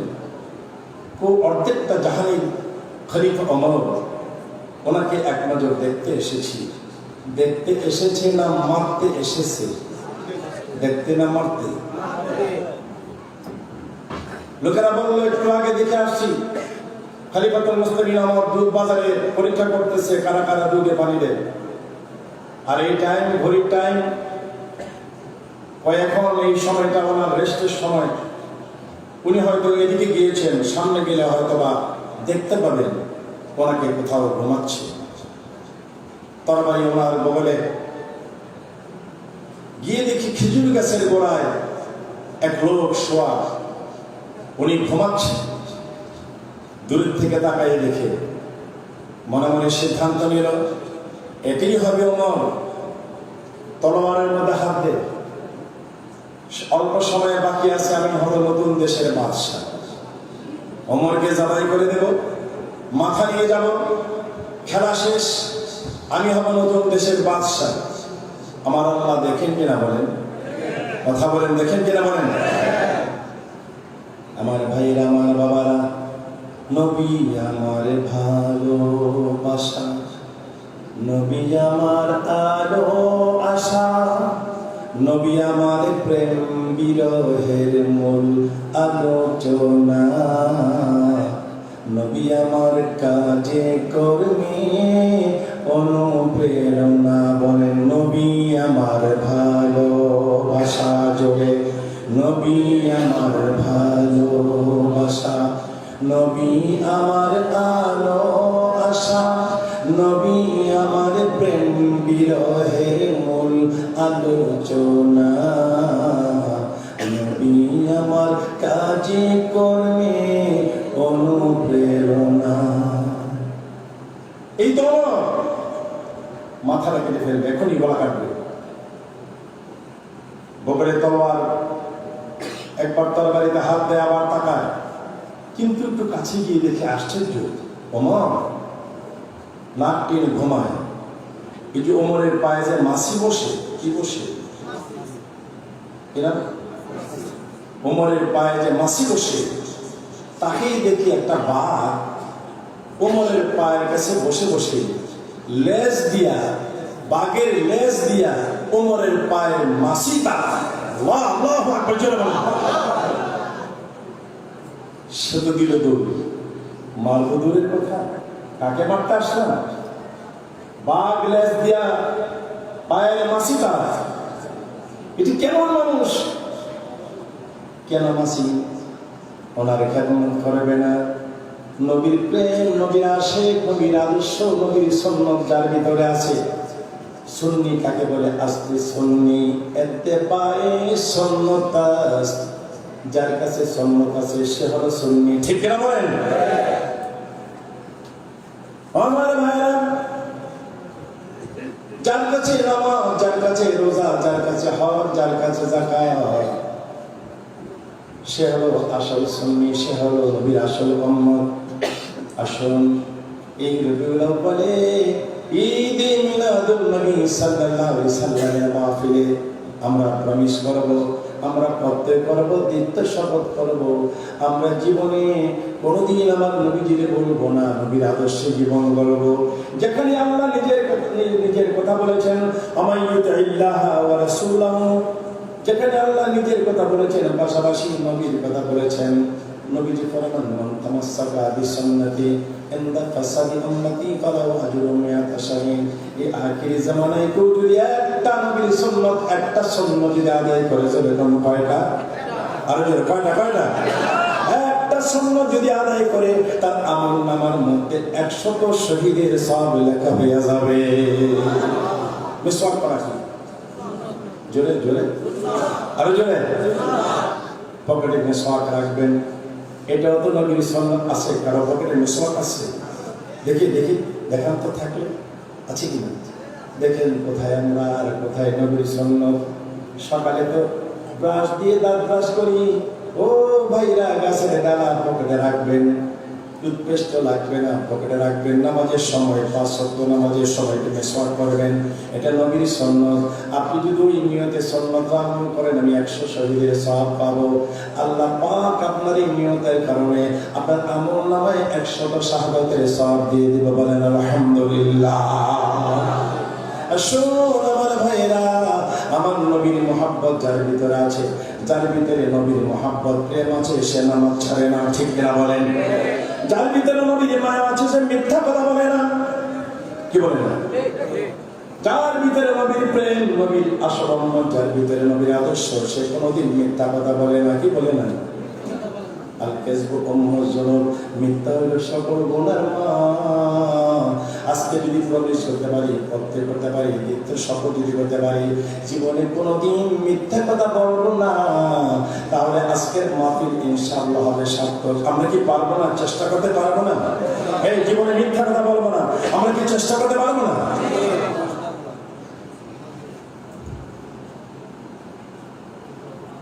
আল্লাহ রাসূলের সে আদর্শ আমরা যাতে জীবনে বাস্তবায়ন করতে পারি। ভারতে একটা জায়গা নিয়ে বন্ধ করব, হিন্দুরা বলতেছে এই জায়গাটা মন্দিরে, মুসলমানরা বলতেছে এই জায়গাটা মসজিদে। প্রবীণ লোক ইয়াহিয়া কান্দলবি সে যুগে কোর্টে কেস, জায়গাটা মসজিদের এই পক্ষে লোক আছে, জায়গাটা মন্দিরের এই পক্ষে লোক আছে। জজ বলল মন্দিরের পক্ষ লোক, মসজিদের পক্ষ লোক। আচ্ছা, আপনাদের এলাকায় কি প্রবীণ কোনো লোক আছে? একজনে বলল আমাদের এলাকায় প্রবীণ একটা লোক আছে, নাম হলো ইয়াহিয়া কান্দলবি। 100 বছর বয়স শুরু করে, মুসলমান, অনেক বড় আলেম, ওনাকে ডাকো খবর দাও। হিন্দুরা ভেবেছে মুসলমানের আলেম খবর দিতেছে, উনি তো মুসলমান, এই জায়গা তো মসজিদের পথে উনি সাপোর্ট দিয়ে দেবে। জাজ বলতেছে ইয়াহিয়া কান্দলবি, আপনার বয়স 100 বছর, আপনি বলেন তো এই জায়গাটা কি মসজিদের না মন্দিরে? আপনি কি দেখেছেন? ইয়াহিয়া কান্দলবি বলে দিলেন, জাহাপনা এই জায়গাটা হলো মন্দিরে। যখনই বলছে মন্দিরে, মুসলমানদের মাথা নুয়ে গেল, উনি মুসলমান হইয়া কেমনে জায়গাটা মন্দিরের কথা বলবো? আচ্ছা বলেন তো, উনি কি সত্য কথা বলবে না? কথা বলে সত্য কথা বলবে না? বাড়িতে চলে গেলেন মুসলমানেরা, বিভিন্ন রকমের মন্তব্য, উনি এই কাজটা করা ভালো হয় নাই, কালকে ওনারে আমরা তামসা দেখাবো। ইয়াহিয়া কান্দলবি রাতের বেলা 2টা-3টা হয়ে গেল, হঠাৎ করে শুনতে পায় ঘরের বাইরে উঠানের মধ্যে হাজার হাজার মানুষ। ইয়াহিয়া কান্দলবি তিরথার করে কাঁদতেছে, কান্দে, আল্লাহ গো, ও আল্লাহ, মুসলমানেরা কি জন্য জায়গাটা মন্দিরের কথা বললাম, এই জন্য বোধহয় আমার আক্রমণ করবে। মামুন জানি না, ও আল্লাহ, ডাকতেন তো আল্লাহ, ডাকতেন তো আল্লাহ, প্রাণের আল্লাহ রে, কোথায় গেলে পাবো তোমারে, প্রাণের মাওলা রে, কেমনে ডাকলে পাবো তোমারে। ইয়াহিয়া কান্দলবি দরজা করলেন। আরে আশ্চর্য, সারা বাড়িতে হিন্দুরা। ইয়াহিয়া কান্দলবি বলে, হিন্দু ভাইয়েরা, আমার বাড়ি ঘর ভর্তি করে ফেলেছেন আপনারা হিন্দু মানুষ, কারণ কি? আমি তো ভেবেছিলাম মুসলমানরা আসছে আমাকে আক্রমণ করতে। হিন্দুরা বলছে, হুজুর, আমাদের জানা ছিল না, নবীর উম্মতের দাবি করলে তার চরিত্র তো ভালো হয়। আপনি যদি বলতেন জায়গাটা মসজিদে, রায় দিয়ে দিতে মসজিদে। আপনি বললেন মন্দিরে। আমরা এলাকার হিন্দুরা বসে পরামর্শ করেছি, তাওহীদের কালেমা পড়লে মানুষের চরিত্র যদি এত ভালো হয়, নবীর উম্মত হলে তার চরিত্র যদি এত ভালো হয়, মিথ্যা কথা উনি বলল না। হুজুর, হাজার হাজার হিন্দু আমরা এসেছি, আমাদেরকে তাওহীদের কালেমা পড়ায়া মুসলমান বানায় দেন, মানে সুবহানাল্লাহ। আল্লাহ আমাদের সকলকে আল্লাহ পাকের আইন ও কানুন মেনে নবীর আদর্শ মতো সুন্দর জীবন গড়ে তুলে এই জিন্দেগি বসর করার তৌফিক দিন, আমিন। ওয়া আখির দাওয়ানা আলহামদুলিল্লাহি রাব্বিল আলামিন।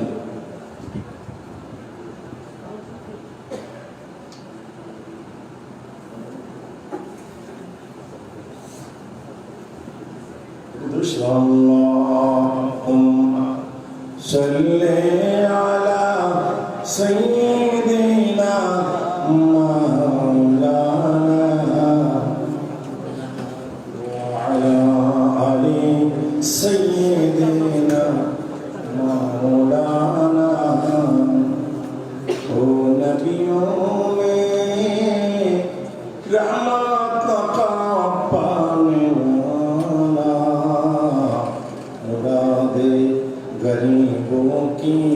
पर लाने वाला।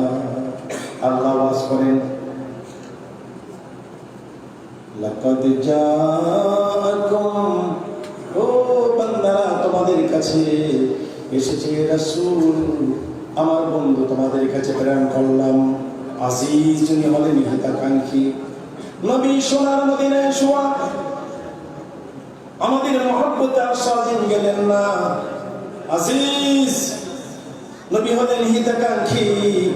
আমার ভাইরা, আমার বাবারা, হযরত ওমর অর্ধেকটা তামাম জাহানের, অর্ধেকটা জাহানের খলিফা, উনি রাষ্ট্রপতি।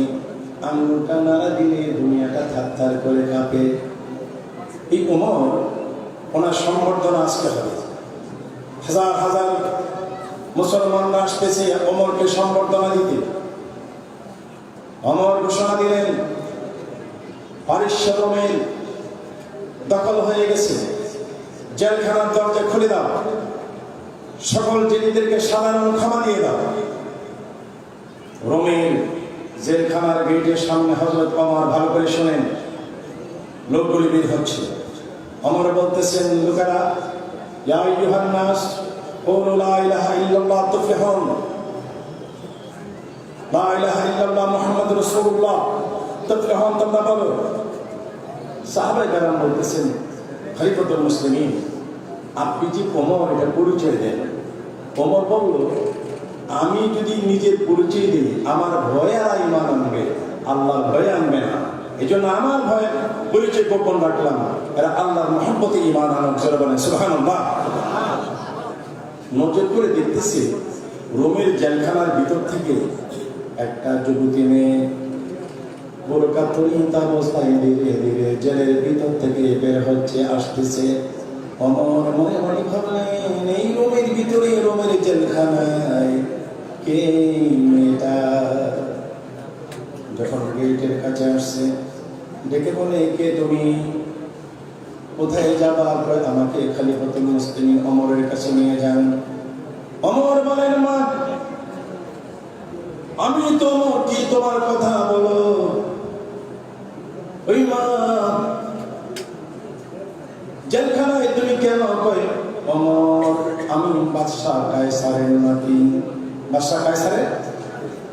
আমার নানা ইমানদারদেরকে ধরে এনে গরম তলের মধ্যে, গরম পানির মধ্যে ফেলে দিত, দেখতো পানি নিচে থেকে রুহুটা কেমনে বের হয়। আমি আমার নানারে বাধা দিলাম, নানা কায়সার নিজে বাদশাহ গো, নানা এই কাজটা ভালো না। নানা আমাকে বলছে, তুমি কি ঈমান এনে ফেলেছ?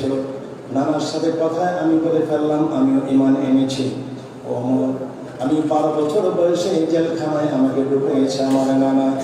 প্রতিদিন আমার গায়ে এত ব্যথাঘাত, আমি পরেশান হয়ে বেহুশ হয়ে যাই। স্বপ্নে দুজাহানের বাদশাহ নবী এসে বলে, শাহের বানু রে, ও শাহের বানু, তৌহিদের কলমা রক্ষার জন্য, আল্লাহর দ্বীন কায়েমের জন্য, নবীর মহব্বতে তুমি রে শাহের বানু। নামটা কি? আরেকটু জোরে। নবীজি এসে সান্ত্বনা দেয়, শাহের বানু, অনেক কষ্ট, তোমাকে মারতে, একটু ধৈর্য ধারণ করো, সবুর করো। আমার নবী আমাকে সান্ত্বনা দিতে স্বপ্নে এসে এসে, ওমর কই, তোমার মতো একটা মেয়ে, আমার একটা ছেলে আছে আব্দুল্লাহ, তুমি কি আব্দুল্লাহর সাথে বিয়ে বসতে রাজি আছো? শাহের বানু বলে, হুজুর, আমাকে মনে কষ্ট নিয়েন না, আমার নবীর সাথে আমার একটা ওয়াদা, ওই কারণে আমি আপনার ছেলের সাথে বিয়ে বসতে পারবো না। ওমর বলেন, শাহের বানু, কি ওয়াদা? নবীর সঙ্গে কি কথা? শাহের বানু বলে, আমাকে মারতে মারতে যখন বেহুশ করে দিত, আমি, আমার নবী আসতেন, বলতেন, শাহের বানু রে, তুমি কি চাও? তুমি কি জান্নাত চাও? আর কি চাও? শাহের বানু বলছেন, ইয়া রাসূলুল্লাহ, আমার মনের একটা আবদার, আপনার নাতি হোসেনের সাথে আমি বিয়ে বসতে চাই। শাহের বানু, আমার নাতির সাথে বিয়ে বসতে চাও? ওমর, ও খলিফাতুল মুসলিমিন, আল্লাহ রসুলের সাথে আমার এই আত্মাটা কথা হয়ে গেছে। ওমর বললেন ঠিক আছে, আমি তার ঘটকালি করবো। গিয়া দেখে হযরত আলী কিতাব পড়তেছেন। আমার বলেন, আলী বড় ভালো একটা মেয়ে, তোমার হুসাইনের জন্য বিয়ের প্রস্তাব। এমন এমন ঘটনা, বাদশাহ কায়সারের নাতি জেলের ভিতরে আঘাত করতে করতে প্রবেশ করত। নবীজি এসে তাদের সান্ত্বনা দিতেন, আলী রে, ও আলী, এই মেয়েটা তোমার পছন্দ হয় কিনা? দূর থেকে হুসাইন এসে বলে, আপনাদের বিয়ে হলে তো আপনারা পছন্দ করবেন, বিয়ে হবে আমার, শাহেরবানু হবে আমার স্ত্রী।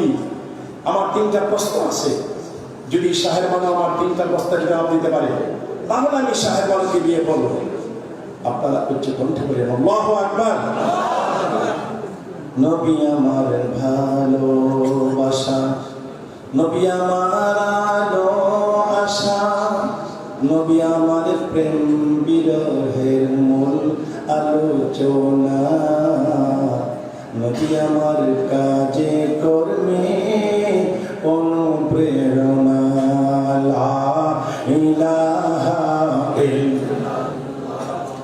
ইল্লাল্লাহ, লা ইলাহা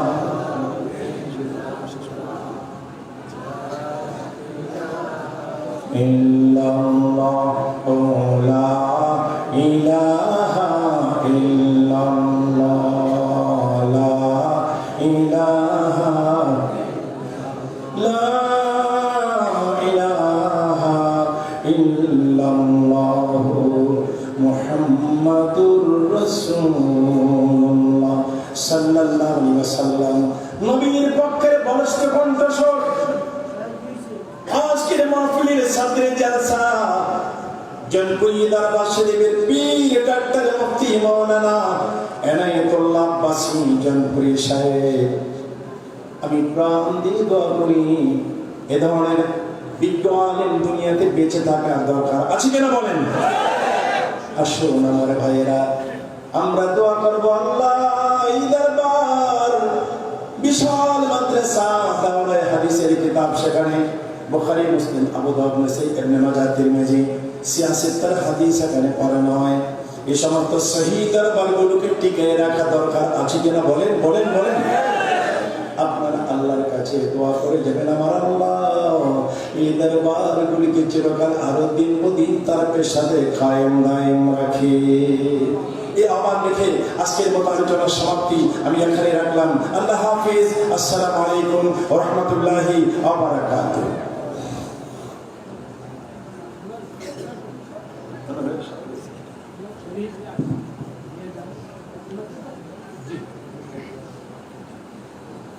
আলহামদুলিল্লাহ।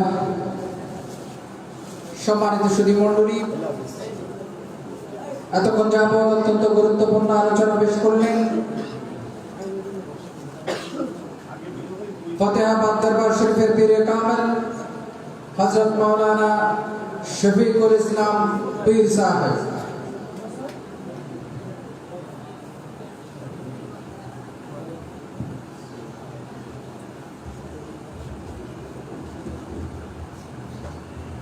সম্মানিত সুধী মণ্ডলী, এ পর্যায়ে অত্যন্ত গুরুত্বপূর্ণ আলোচনা পেশ করবেন নোয়াখালীর কানকিরহাট ফাজিল ডিগ্রি মাদ্রাসার সম্মানিত মুহাদ্দিস হযরত মাওলানা তফাজ্জল হোসেন, হযরত মাওলানা তফাজ্জল হোসেন সাহেব। আসসালামু আলাইকুম ওয়া রাহমাতুল্লাহি ওয়া বারাকাতুহু ওয়া মাগফিরাতুহু। أعوذ بالله من الشيطان الرجيم. بسم الله الرحمن الرحيم. الحمد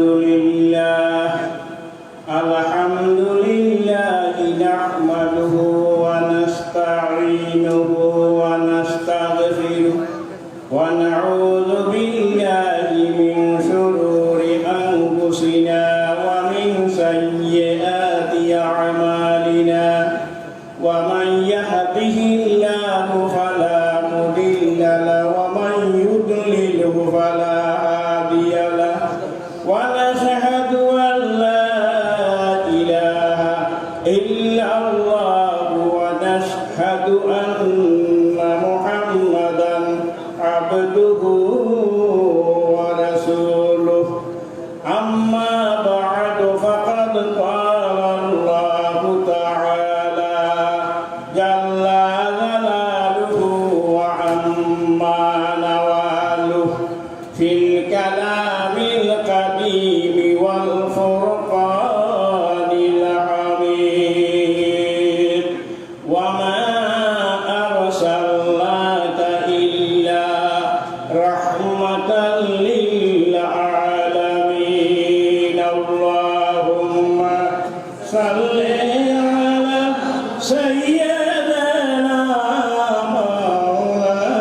صل على سيدنا مولانا محمد وعلى آل سيدنا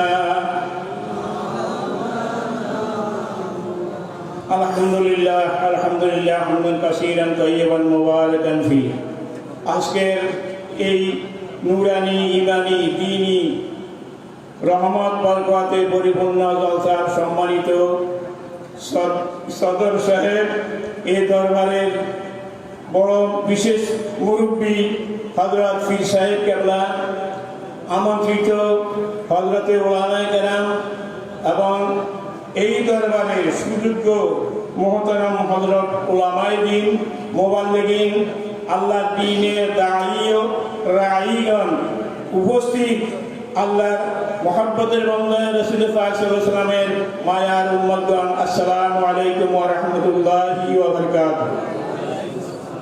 আমি বাংলাদেশের অনেক মুরব্বী, ওলামায়ে কেরাম, হাদিয়ে জমানদারা ছিলেন, বুজুর্গানে দ্বীন, পীর মাশায়েখ, এই বয়সে অনেকেরই দরকার আমি উপস্থিত হয়েছি, গিয়েছি। ওনাদের মধ্যে প্রায় 90 জন এখন দুনিয়াতে বাঁচি নাই। বর্তমানে যে ওয়াজ আরম্ভ হয়েছে আপনারা মাজলিসে শুনতেছেন, ইন্টারনেটে শুনতেছেন, তারপরে টেলিভিশনে শুনতেছেন। দিনের অবস্থা খুব খারাপ। আমি বলি আমরা এখন আর সামনের দিকে তাকানোর সময় নাই। সামনের দিকে তাকালে আমরা বেঈমান হয়ে কবরে যাব। আমরা তাকাবো পিছনের দিকে, কারণ পিছনে নবী, রসুল, সাহাবা কেরাম, তাবিঈন, তবে তাবিঈন, সালিহিন, উলামায়ে মুতাকাদ্দিমিন, পীর মাশায়েখগণ আমাদের পিছনে আসে। সামনে দরজা আসতেছে, দরজা দিয়ে ফেলারা আসতেছে। নিত্য নতুন কথা, নিত্য নতুন ভাষণ তারা দিবে। তাদের কথার দিকে যদি আমরা মনোযোগ দিই, ঈমান হারাইয়া কবরে যাওয়ার সম্ভাবনা অনেক বেশি। হযরতের সাথে আমার পরিচিতি নেই, কিন্তু হযরতের বয়ান আমার বাতিরা জাহেদ, ওর মাধ্যমে আমি অনেক বয়ান শুনেছি।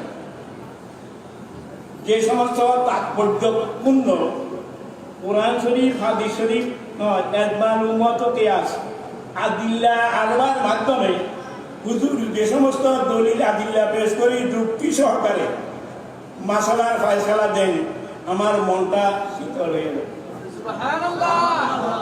এর জন্য হুজুরের কাছে আসি দোয়া ভিক্ষা চাওয়ার জন্য, এবং আল্লাহ পাকের দরবারে ভিক্ষা চাওয়া, আল্লাহ পাক যেন হুজুরে আরো হায়াতকে দীর্ঘায়িত করে দেন।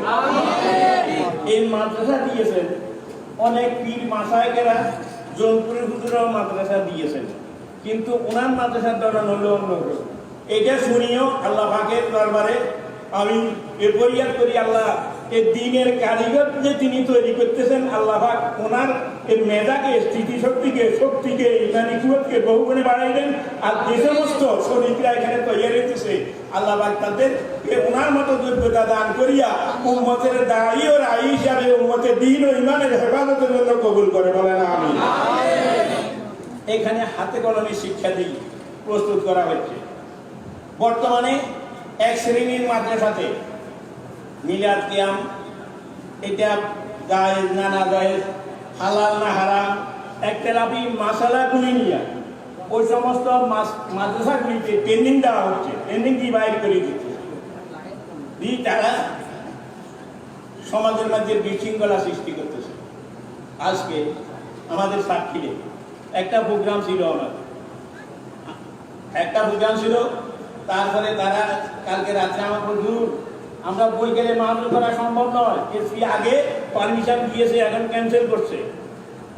ওরা কয়েক দল অক্ষরই মিটিং করতে মিটিং করতেছে, ওসি বলছে আমাকে মাফ করেন, আমি থাকতেছি না।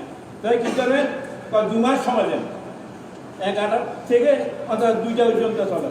আমি 11টা থেকে 2টা পর্যন্ত বলছি, সুর কোরআন শরীফের আয়াতে বলছি, মিলাদ আল্লাহতে করছে, আম্বিয়া আলাইহিস সালামকে ওয়াদা আকাদাল্লাহু মিসাকা, এই আয়াতের ব্যাখ্যা করি তাদেরকে শুনেছি, আসেনি কোরআন শরীফে। কোরআনের আর কয়েকটা আয়াত দিয়ে শেষ দিয়ে দিয়েছি।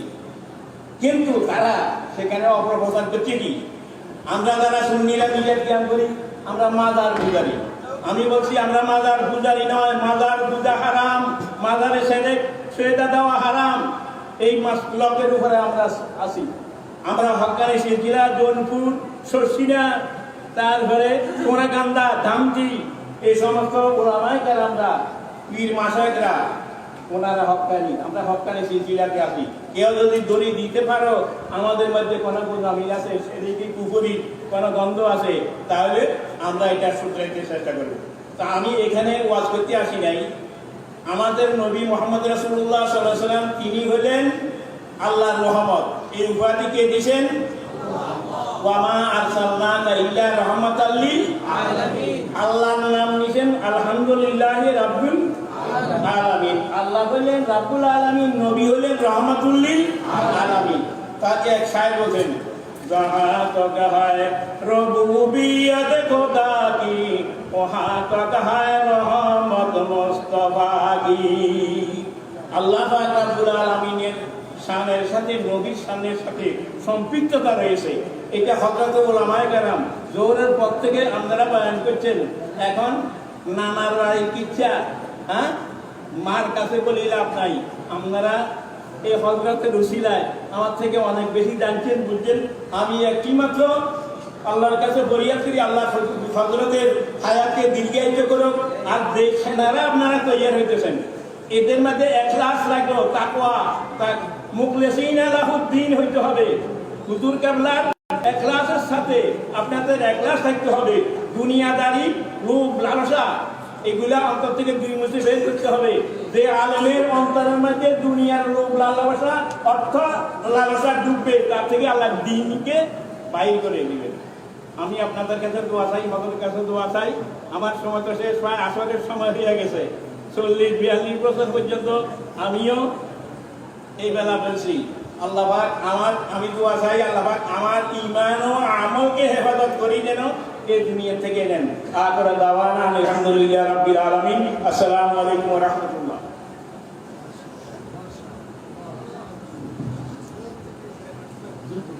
আলহামদুলিল্লাহ। সম্মানিত উপস্থিতি, এ পর্যায়ে অত্যন্ত গুরুত্বপূর্ণ আলোচনা পেশ করবেন হযরত মাওলানা আখতারুজ্জামান মাসুমি। হযরত মাওলানা আখতারুজ্জামান মাসুমি।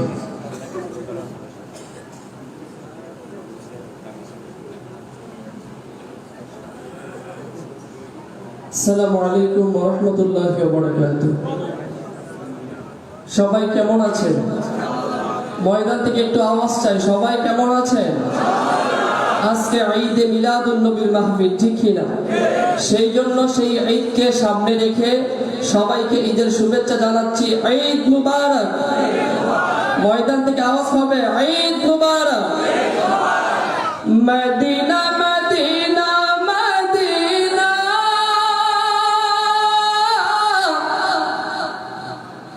মদিনা মদিনা মদিনা,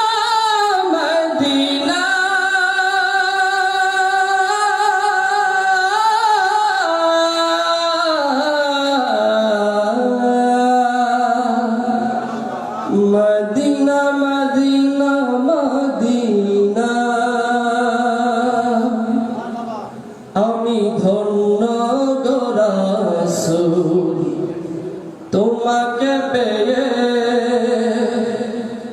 আমি ধন্য গো রাসূল তোমাকে পেয়ে, আমি আরো বেশি ধন্য তোমার উম্মত হয়ে, আমি ধন্য গো রাসূল তোমাকে পেয়ে, আমি ধন্য গো রাসূল তোমাকে পেয়ে। ঠিক কি না? যেইখানে বনি ইসরাইলের নবীগণ দোয়া করতেন, আল্লাহ আমাদের নবুয়ত না দিয়ে যদি আখিরে জামানার নবীর উম্মত বানাইতেন, সেইটাই আমাদের জন্য সবচেয়ে বড় কল্যাণকর হতো। সেইখানে আখিরি নবীর উম্মত হিসেবে আমরা পৃথিবীতে এসেছি। সেই জন্য আমাদের কোনো দরখাস্ত করতে হয় তাই বলতে হয় আমি ধন্য গো রাসূল তোমাকে পেয়ে, আমি ধন্য গো রাসূল তোমাকে পেয়ে, আমরা আরো বেশি ধন্য তোমার উম্মত হয়ে, আমরা ধন্য গো রাসূল তোমাকে পেয়ে, আমরা ধন্য গো রাসূল তোমাকে, আমি ধন্য গো রাসূল তোমাকে, তোমার উম্মত হতে চেয়েছিলাম সকল নবী, তাই তোমার দেখে ঝুঁকে পড়ে সৃষ্টির ছবি, সৃষ্টির ছবি। তুমি সেই নবী যার কদমে চন্দ্র রবি, তুমি সেই নবী, সেই নবী, তুমি সেই নবী যার কদমে চন্দ্র রবি। আমি বাঁচতে চাই তোমার আশিকি হয়ে, আমরা বাঁচতে চাই তোমার আশিকি হয়ে, আমরা ধন্য গো রাসূল তোমাকে পেয়ে, আমরা ধন্য গো রাসূল তোমাকে পেয়ে, আমরা আরো বেশি ধন্য তোমার উম্মত হয়ে, আমরা আরো বেশি ধন্য তোমার উম্মত হয়ে, আমরা ধন্য গো রাসূল তোমাকে পেয়ে, আমরা ধন্য গো রাসূল তোমাকে পেয়ে। আমি সব নিয়ামত পেয়েছি তোমার আশায়, তাই আল্লাহর পরে সদা মোরা নবীর গুণগান গায়, নবীর গুণগান গায়। আমি সব নিয়ামত পেয়েছি তোমার উসিলায়, তাই আল্লাহর পরে সদা মোরা নবীর গুণগান গায়, নবীর গুণগান গায়। তুমি সেই নবী যার কদমে চন্দ্র রবি, তুমি সেই নবী যার কদমে চন্দ্র রবি। আমি বাঁচতে চাই তোমার উম্মত হয়ে, আমি বাঁচতে চাই তোমার উম্মত হয়ে, আমি মরতে চাই তোমার আশিকি হয়ে, আমরা ধন্য গো রাসূল তোমাকে পেয়ে, আমরা ধন্য গো রাসূল তোমাকে পেয়ে। ঠিক কিনা বলেন? সেই জন্য বলতে হয় ইয়া রাসূলুল্লাহ, ইয়া হাবিবাল্লাহ। সবাই জবান খুলে একটু বলি ইয়া রাসূলুল্লাহ, ইয়া হাবিবাল্লাহ। বলেন ইয়া রাসূলুল্লাহ, ইয়া হাবিবাল্লাহ। রাসূল আমি তোমায় না চিনিলে তোমার কি আসে যায়, মোরা তোমায় না চিনিলে তোমার কি আসে যায়। দুনো জাহান তোমারি নূর চরণে ঝুঁকায়, ইয়া রাসূলুল্লাহ, ইয়া হাবিবাল্লাহ। সবাই ইয়া রাসূলুল্লাহ। এই বিশ্ব ব্রহ্মাণ্ডের যা কিছু দেখছি সব কিছু আল্লাহ সৃষ্টি করেছেন, যার উসিলায় তিনি কে? জোরে বলেন তিনি কে? সেজন্যই শায়ের বলেন আমি চোখ দিয়া যা দেখিলাম, আরে মন দিয়া তা ভাবিলাম, রাসূল বিনে দু জাহানে নাই রে কোনো দাম,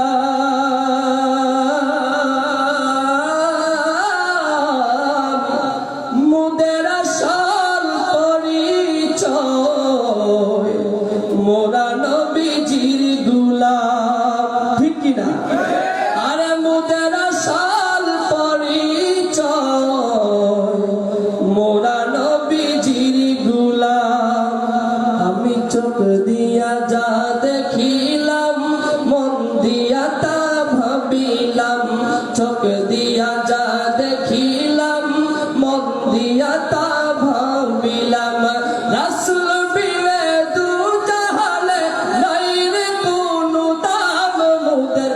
আসল পরিচয় আমরা নবীজির গোলাম মোদের আসল জির গোলাম বলেন ইয়া রাসূলুল্লাহ ইয়া হাবিবাল্লাহ বলেন ইয়া রাসূলুল্লাহ আরে মন্ত্রী বলো রাজা বলো বলো মিনিস্টার সবাই তো ফকির মিসকিন নবী মুস্তাফার মালিক তিনি দু জাহানের তামাম জাহান মোদের আসল পরিচয় আমরা নবীজির গোলাম মোদের আসল জির গোলাম মোদের আসল পরিচয় আমরা ঠিক কিনা? তো সম্মানিত হাজিরিন, আমি আপনাদের সম্মুখে দাঁড়িয়েছি, হয়তো অনেকে আমাকে চিনেন কিংবা চিনেন না। আমি আমার শায়েখ আল্লামা ডক্টর এনায়েতুল্লাহ বসুয়া সিদ্দিকী পীর সাহেব জয়পুরি হুজুরের মাদ্রাসা থেকে দাওরা হাদিস কমপ্লিট করেছি।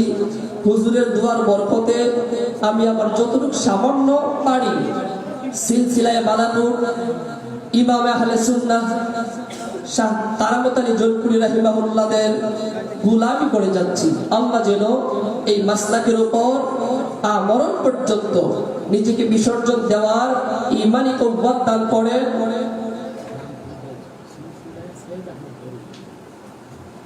আল্লাহ যেন আমাদেরকে সিলসিলায়ে সাইয়্যিদ আহমদ বেরেলী রাহিমাহুল্লাহ এই সিলসিলায় আমাদের সবাইকে কবুল আর মঞ্জুর করেন। সকলে বলি আল্লাহুম্মা আমিন।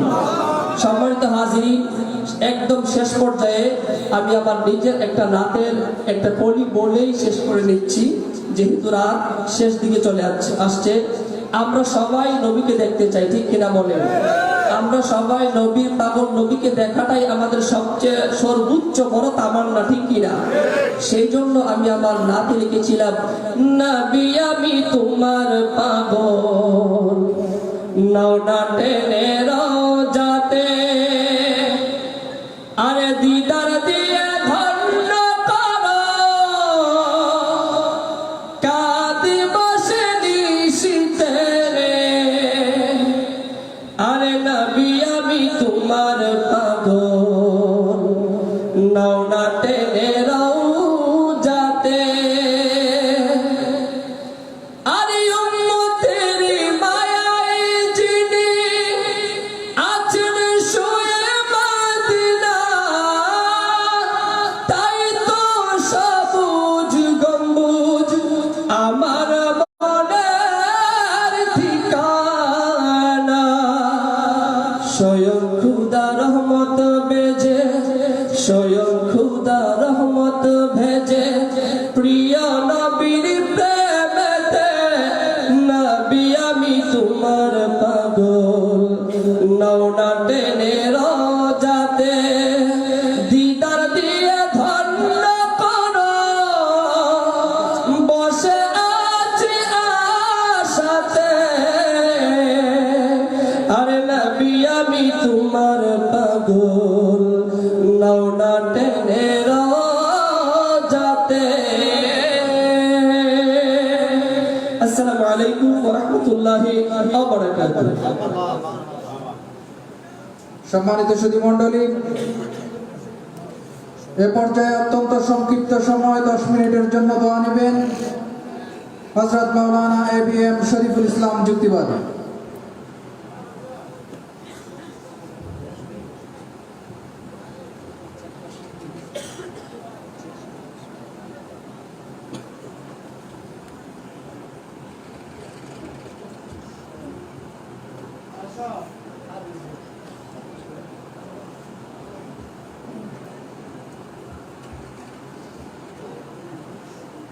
السلام عليكم ورحمة الله وبركاته. সকলে আওয়াজ তুলে মহব্বতে দুরূদ শরীফ পড়ি, আল্লাহুম্মা সাল্লি আলা মাওলানা মুহাম্মদ ওয়া আলা আলি سيدنا مولانا محمد আমরা সবাই গুনাহগার গো নবী আপনার ছিলেন না সেই কারণে রোজ হাসরে আমাদেরকে ভুলেন না আল্লাহুম্মা সাল্লি আলা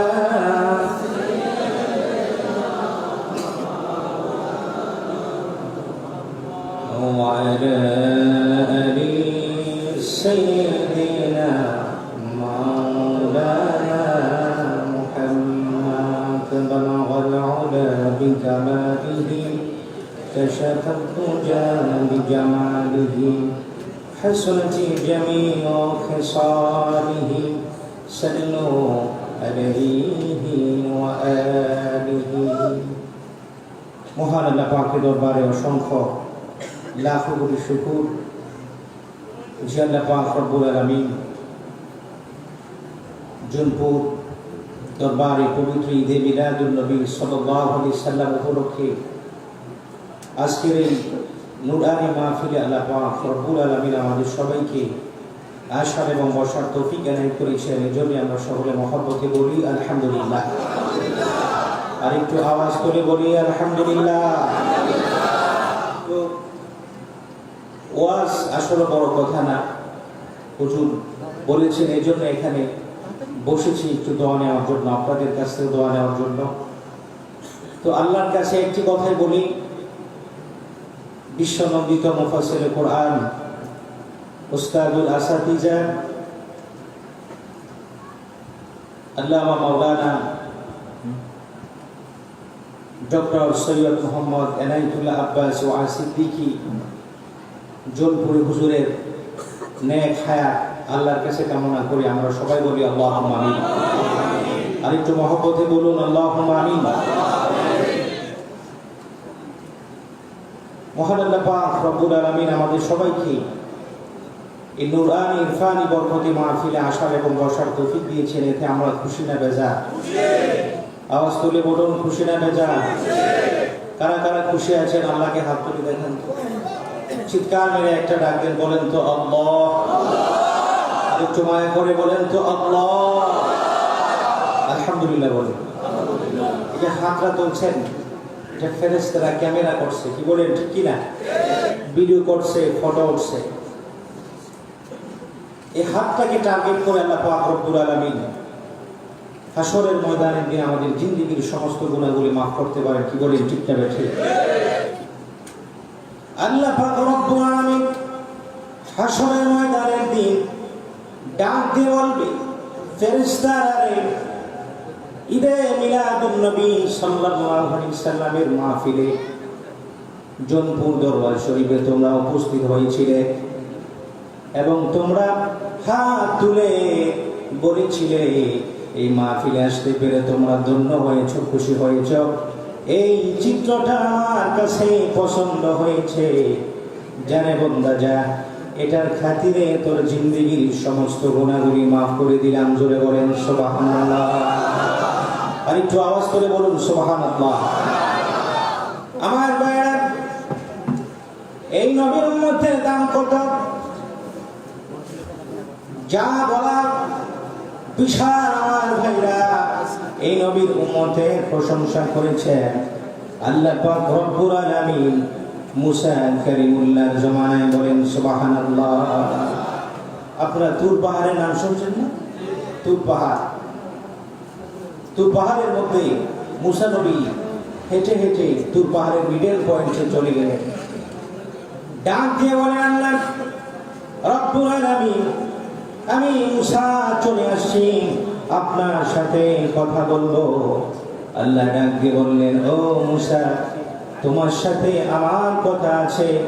মুসা কালিমুল্লাহ বললেন, আল্লাহ আপনার সাথেও আমার গুরুত্বপূর্ণ কথা আছে। বলেন সুবহানাল্লাহ। এখানে আমরা যারা আসছি সবাই সুস্থ, কি বলেন ঠিক কিনা? আওয়াজ তুলে বলেন ঠিক কিনা? আমাদের মধ্যে অনেক মানুষ আছে যারা হসপিটালে বিছানার মধ্যে শুয়ে রয়েছে। ইচ্ছা করলে তারা মাহফিল আসতে পারত, কিন্তু পারে নাই, কারণ তারা অসুস্থ। আল্লাহ আমাদের ফেভারে কাজ করেছেন, এখানে হাজিরা দেওয়ার মতন তৌফিক দিয়েছেন। বলেন আলহামদুলিল্লাহ। আর একটু জোরে বলেন আলহামদুলিল্লাহ। এবার মুসা কালিমুল্লাহ আল্লাহকে রাখতে বলে, মাহবুব আপনার সাথে আমার একটা প্রশ্ন। তখন আল্লাহ বলে, মুসা ঠিক আছে, বলো কি প্রশ্ন তোমার। তখন মুসা নবী ডাকতে বলে, আল্লাহ আমাকে তো মুসা নবী বানাইছো, আলহামদুলিল্লাহ। আমি যদি মুসা নবী না হইয়া আল্লাহ হতাম, আর আপনি যদি মুসা নবী হতেন, আপনি আমার কাছে কি চাইতেন, কি দোয়া করতেন, একটু জানতে চাই। আল্লাহ পাক ডাক দিয়ে বলেন, ও মুসা শোনো, তুমি যদি মুসা নবী না হইয়া আল্লাহ হতাম, আর আমি যদি মুসা নবী হতাম, আমি সব সময় আমার আল্লাহর কাছে দোয়া করতাম, ও মাবুদ দুনিয়াতে যতদিন বাঁচাই রাখবা, আমাকে সব সময় সুস্থ রাখবা, কারণ তুমি যদি সুস্থ রাখো তোমাকে বেশি বেশি করে ডাকতে পারবো। বলেন সুবহানাল্লাহ। আরেকটু জোরে বলেন আল্লাহু আকবার। তো সম্মানিত শুধু আসলে এখানে আমি বসেছি দোয়া নেওয়ার জন্য, হুজুরের পারমিশনে। ওয়াজ তো করি, সারা বাংলাদেশে করি, তো সুতরাং বরকতের জন্য এখানে বসেছি। তো যতক্ষণই কথা বললাম, যাতে আমরা একটা জিনিস সবসময় মানবো, সেটা হলো আমরা সবসময় আল্লাহর কাছে বেশি বেশি দোয়া করবো যে আল্লাহ আমাদের সবসময় সুস্থ রাখবা, তোমার সমস্ত হুকুম বিধিবিধানগুলি মেনে দুনিয়ার মধ্যে আমাদের সবাইকে চলার তৌফিক দিবা। আমরা সবাই বলি আল্লাহুম্মা আমিন। একটা কথা আমি আপনাদেরকে বলে আমার বক্তব্য শেষ করবো, সেটা হলো সবাই উত্তর দিবেন। আচ্ছা বলেন তো, হায়াতের মালিক কে? আর মহব্বতে বলেন কে? মৌতের মালিক কে? রিজিকের মালিক কে? আমাদের যে বুদ্ধি বিবেক দিয়েছেন, এই বুদ্ধি বিবেক দেওয়ার মালিক কে? আমাদের সমাজে, আমাদের দেশে অনেক মানুষ আছে যারা মানুষকে খারাপ বুদ্ধি দেয়। জোরে বলেন, কি বুদ্ধি দেয়? এই ধরনের মানুষ আছে কি নাই? জোরে বলেন, আছে কি নাই? আমরা আজকে এই জলপুর ঐতিহাসিক পবিত্র, আলহামদুলিল্লাহ বলেন, যাই হোক আরেকটু সুযোগ পাইলাম, বলেন আলহামদুলিল্লাহ। কথাটা শেষ করি। এবার আল্লাহ পাক রব্বুল আলামিন মুসা কালিমুল্লাহকে ডাক দিয়ে বললেন, মুসা তোমার কি আর কোনো কথা আছে? তখন মুসা কালিমুল্লাহ বললেন, আল্লাহ আর কোনো কথা নাই। এবার আল্লাহ পাক রব্বুল আলামিন ডাক দিয়ে বললেন, ও মুসা শোনো, তোমার সাথে আমার গুরুত্বপূর্ণ কথা আছে। মুসা নবী মনোযোগ সহকারে আল্লাহর কথা শুনতে লাগলেন। লং টাইম থেকে আল্লাহ পাক কথা বলতে আরম্ভ করলেন। কথা বলতে বলতে অনেকক্ষণ যখন কথা বললেন, এমন সময় মুসা নবী আল্লাহ পাকের কথা শুনে চোখ বেয়ে দাড়ি বেয়ে মুসা নবীর জামা বেয়ে তুর পাহাড়ের মাটি স্পর্শ করে জোরে বলেন সুবহানাল্লাহ। আল্লাহর কাছে চোখের পানির দাম কম না বেশি? আওয়াজ তুলে বলেন, কম না বেশি? আমার ভাইয়েরা 70 বছর গুনাহ করেছেন, 80 বছর গুনাহ করেছেন, 90 বছর গুনাহ করেছেন, 40 বছর গুনাহ করেছেন, বহু সময় লেগেছে। কি বলেন, ঠিক না ঠিক? আল্লাহ পাক বলেছে, ফালিয়াদহাকু ক্বালিলা ওয়া লিয়াবকু কাসীরা। আমার কোন বান্দা যদি বেশি বেশি করে কাঁদে আর কম কম করে হাসে, চোখের পানির বিনিময়ে আমি আল্লাহ তার জিন্দেগীর সমস্ত গুনাহগুলি মাফ করে দেই। জোরে বলেন সুবহানাল্লাহ। আল্লাহ বলে, বান্দা 40 বছর গুনাহ করেছ, 60 বছর গুনাহ করেছ, গুনাহ করার পরে তোমার মাথার মধ্যে চিন্তা এসে গেল, আমি তো আল্লাহর ফরজ ইবাদতগুলি ছেড়ে দিলাম, আমি তো আল্লাহর সমস্ত বিধিবিধানগুলি ছেড়ে দিলাম। রাতের বেলা একদিন আপনার মৃত্যুর কথা স্মরণ হয়ে গেছে, জায়নামাজের মুসল্লা বিছায়া ওযু করে নফল নামাজ পড়ার জন্য তৈয়ার হয়ে গেলেন। নফল নামাজ পড়লেন, সূরা ইয়াসিন তেলাওয়াত করলেন, সূরা রহমান তেলাওয়াত করলেন, সূরা বুরুজ তেলাওয়াত করলেন, কুরআনুল কারীম তেলাওয়াত করে আল্লাহর কাছে মোনাজাতে হাত বাড়াইলেন। আল্লাহ গো, 40 বছর গুনাহ করলাম, তোমার হুকুম মানি নাই, 60 বছর পুরা করলেন আল্লাহ তোমার হুকুম মানে নাই। আল্লাহু আকবার বলেন, আর একটু মহব্বতে বলেন আল্লাহু আকবার। আল্লাহকে আল্লাহ বলে ডাক দিলে আমার আল্লাহ খুশি হয় না বেজার হয়? আওয়াজ তুলে বলেন খুশি হয় না বেজার হয়? চিৎকার মেরে বলেন তো আল্লাহু আকবার। আর একটু মহব্বতে বলেন আল্লাহু আকবার। আমার ভাইয়েরা, জীবনের গুনার কথা মনে পড়ে যাই আমাদের মুসলমান বিছায়া নফল নামাজ পড়ে কোরআন তেলাওয়াত করতেছেন, আপনারা কি কখনো আমার আল্লাহ পাকের সাথে কথা বলছেন? জোরে বলেন বলছেন? অনেকে বলছেন কিন্তু জানেন না। সেটা হলো কোরআনুল কারীম। বলেন তো এটা কার কিতাব? আরো জোরে বলেন কার কিতাব? আল্লাহর সাথে কথা বলা সহজ কাজ না কঠিন কাজ? আরো জোরে বলেন সহজ কাজ না কঠিন কাজ? অনেকে বললেন কঠিন, অনেকে বললেন সহজ। সুতরাং আমি কথাটাকে ক্লিয়ার করে দিই। আল্লাহ পাক বলেছে, আমার কোন বান্দা বান্দি যদি আমার সাথে কথা বলতে চায়, সে যদি কোরআনুল কারীমটা তেলাওয়াত করে। বলেন তো কোরআনুল কারীম এটা কার কিতাব? এই কথাটা শেষ হবে এত জোরে সুবহানাল্লাহ বলবেন, জীবনে কোনোদিন এত জোরে সুবহানাল্লাহ বলেন নাই। বলতে পারবেন তো? রেডি আছেন? একটা কাজ দেন, গলাটা ক্লিয়ার করে। নিশিরাত্র এই সুবহানাল্লাহর আওয়াজটা আল্লাহ সে আজিমে চলে যাবে। এটার খাতির আল্লাহ জিন্দেগির গুনাহ মাফ করতে পারে। কি বলেন? ঠিকটা বেঠে? আমি সুবহানাল্লাহ বলতে বলবো, চিৎকার মেরে সুবহানাল্লাহ বলবো। আল্লাহ বলেছে, আমার কোন বান্দা বান্দি যদি কোরআন তেলাওয়াত করে, সেটা যেন কোরআন তেলাওয়াত করা হয় না, সেটা যেন স্বয়ং আমি আল্লাহ পাকের সাথে কথা বলা হয়ে যায়। জোরে বলেন সুবহানাল্লাহ। হাত তুলে বলেন আল্লাহু আকবার। আরেকটু জোরে বলেন আল্লাহু আকবার। আজকের এই নূরের মাহফিলে পবিত্র ঈদে মিলাদুন নবী উদযাপন করেছে আজকে যে অনুষ্ঠান, এই মাহফিলে বসে আমরা একটা ওয়াদা দিতে চাই, আমরা সব সময় যখন সময় পাবো কোরআন তেলাওয়াত করবো। কি বলেন? ঠিকটা বেঠে? আওয়াজ করে বলে ঠিকটা বেঠে? সম্মানিত শুধু আমি যতক্ষণই গুনাহগার কথা বললাম, আমরা যেন সব সময় এই আলোচনার প্রতি আমল করতে পারি। আমরা সবাই বলি আল্লাহুম্মা আমিন। ওয়া আখিরু দাওয়ানা আলহামদুলিল্লাহি রাব্বিল আলামিন। আসসালামু আলাইকুম ওয়া রাহমাতুল্লাহি ওয়া বারাকাতুহু। আলহামদুলিল্লাহ। এই মাইক ম্যান।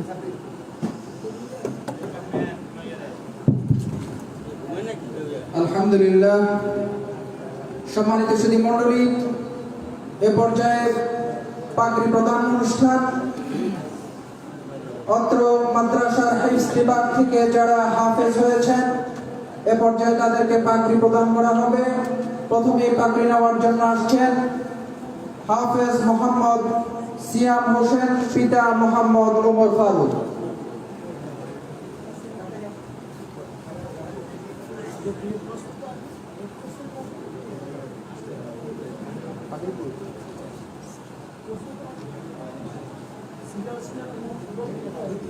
এরপরে আসছেন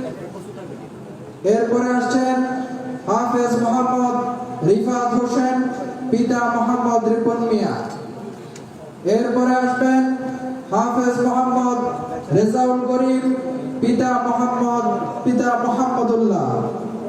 এরপরে আসবেন হাফেজ মোহাম্মদ রায়হান হোসেন ইমাম, পিতা মোহাম্মদ মনির হোসেন। হিফজ বিভাগ থেকে 4 জন এবছর পাগড়ি নিচ্ছে। পাগড়ি পরিয়ে দিচ্ছেন আমাদের হযরত পীর সাহেব হুজুর।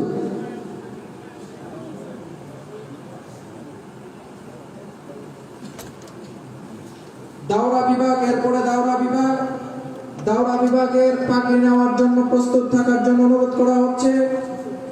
প্রথমে আসবে হাফেজ মাওলানা মোহাম্মদ ফয়সাল আমিন।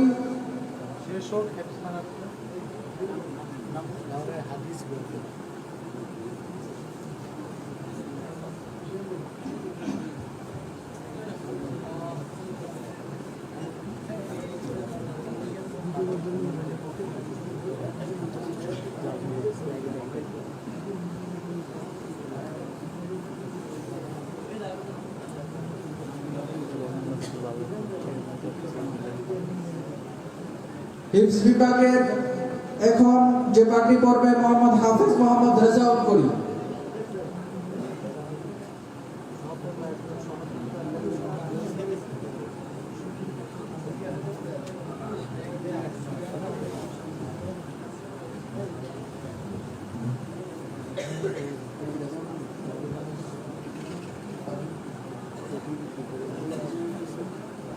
এখন পাগড়ি পড়তেছে হাফেজ মোহাম্মদ রেজাউল করিম, এরপরে আসবে হাফেজ মোহাম্মদ রায়হান হোসেন ইমন।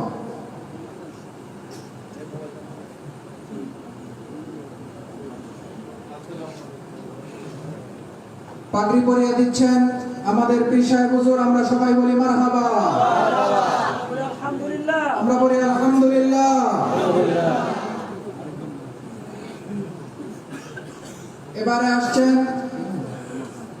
এবারে আসছেন হাফেজ মোহাম্মদ রায়হান হোসেন ইমন। পাগড়ি পরিয়ে দিচ্ছেন আমাদের পীর সাহেব হুজুর।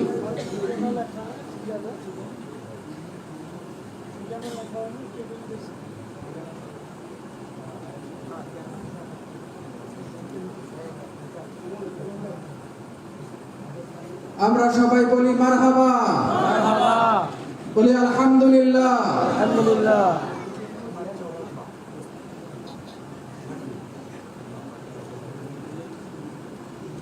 এরপর আসবে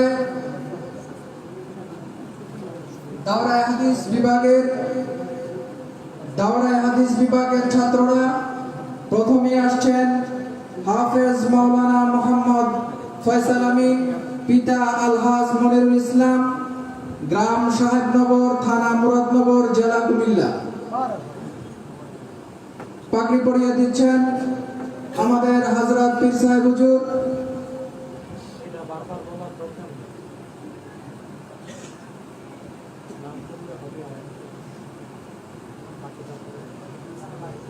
আমরা সবাই বলি মারহাবা, আলহামদুলিল্লাহ। এ পর্যায়ে আসবে হাফেজ মাওলানা মোহাম্মদ গোলাম মুস্তফা, পিতা ও সনদ সহ দেওয়া হচ্ছে, সনদ তুলে দিচ্ছেন হাফেজ মাওলানা মোহাম্মদ ফয়সাল আমিনকে। এ পর্যায়ে আসবেন হাফেজ মাওলানা মোহাম্মদ গোলাম মুস্তফা, পিতা মরহুম আব্দুর রশিদ, গ্রাম সয়লাসি, থানা কালীগঞ্জ, জেলা গাজীপুর।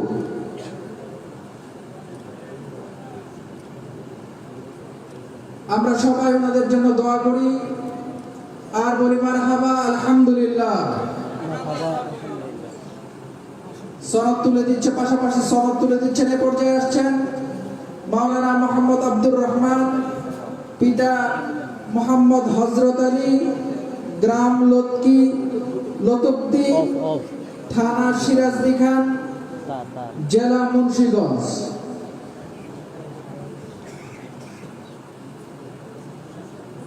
পাশাপাশি সাথে সাথে তাদেরকে সনদ তুলে দিচ্ছেন। আমরা সবাই বলি মারহাবা, আলহামদুলিল্লাহ।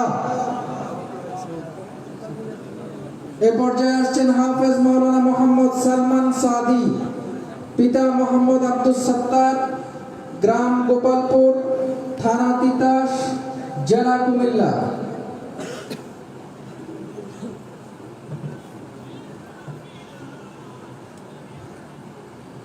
আমরা সবাই বলি মারহাবা, আলহামদুলিল্লাহ। এ পর্যায়ে আসবেন মাওলানা মোহাম্মদ সাজিদুল বারি আসকালানি, পিতা মোহাম্মদ শেখ ফরিদ, গ্রাম মাসিমপুর, থানা তিতাস, জেলা কুমিল্লা।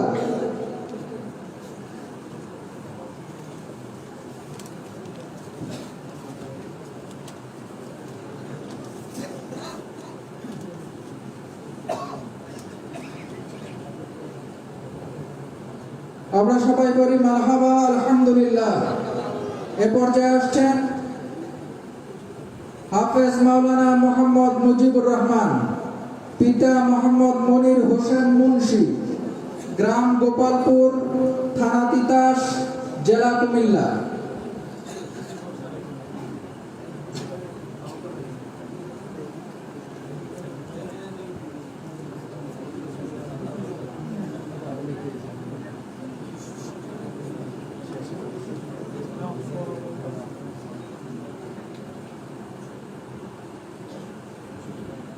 এ পর্যায়ে আসছেন হাফেজ মাওলানা মোহাম্মদ আরিফুল ইসলাম, পিতা মরহুম খাদিমুল ইসলাম, গ্রাম ফরাজিকান্দি, থানা মতলব, জেলা চাঁদপুর।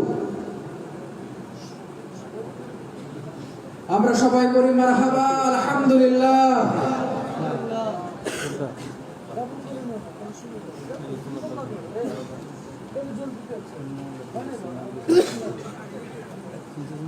এ পর্যায়ে আসছেন হাফেজ মাওলানা মোহাম্মদ আব্দুল্লাহ ইমরান, পিতা শফিকুল ইসলাম, গ্রাম দুর্লভপুর, থানা শ্রীপুর, জেলা গাজীপুর।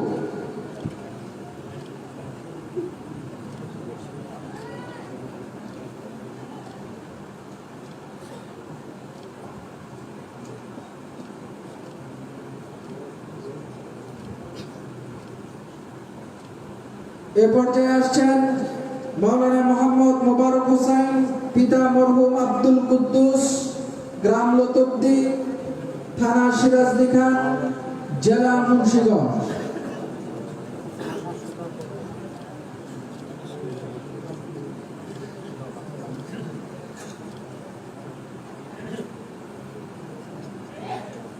এ পর্যায়ে আসছেন হাফেজ মাওলানা মোহাম্মদ আব্বাস আলী আনসারি, পিতা মোহাম্মদ আজিজুর রহমান, গ্রাম বেড়িলি, থানা পলিতা, জেলা মাগুরা।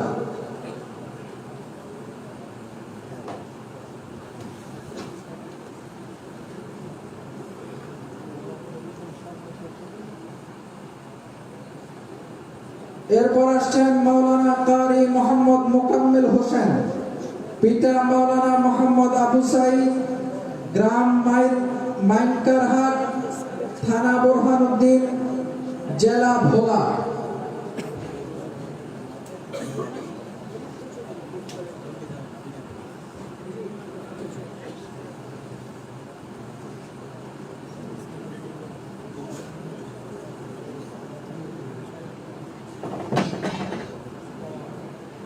এরপর আসছেন হাফেজ মাওলানা মোহাম্মদ দিন ইসলাম আনসারি, পিতা মোহাম্মদ আব্দুল মান্নান, গ্রাম চকবালিয়া, থানা করিমগঞ্জ, জেলা কিশোরগঞ্জ।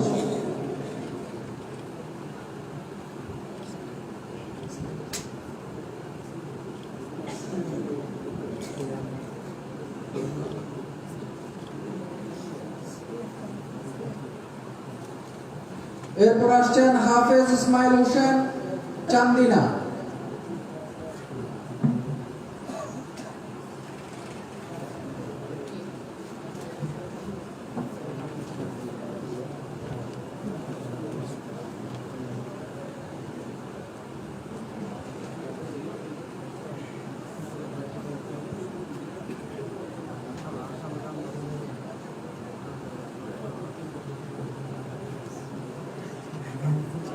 এরপর আসবেন ইফতা বিভাগ থেকে যারা ফারেগ হয়েছেন, মাওলানা মুফতি দিদার হোসেন জিহাদি, পিতা মরহুম আব্দুল মতিন মিয়া, গ্রাম ঠাকুরকান্দি, থানা মেঘনা, জেলা কুমিল্লা।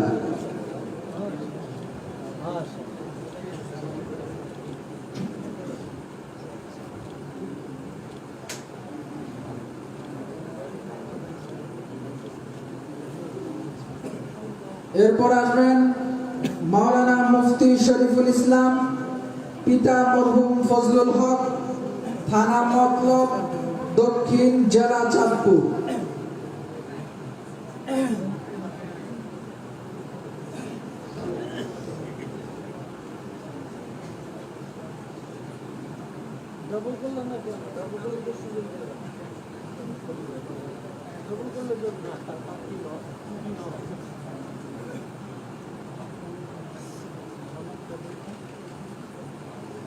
এরপর আসছেন মাওলানা মুফতি আব্দুল করিম, পিতা আবুল হোসেন, গ্রাম উমরপুর, থানা তিতাস, জেলা কুমিল্লা।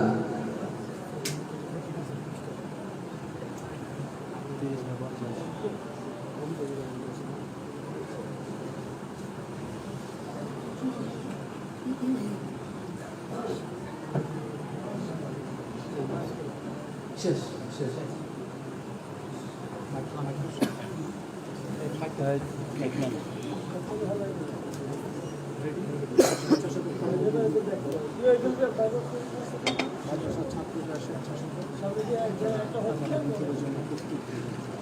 মাদ্রাসার ছাত্র যারা স্বেচ্ছাসেবক হিসেবে আছেন তারা তাবারুক বিতরণের জন্য প্রস্তুত হয়ে যান। যারা বাইরে আসেন গন্তব্যস্থলে চলে যান।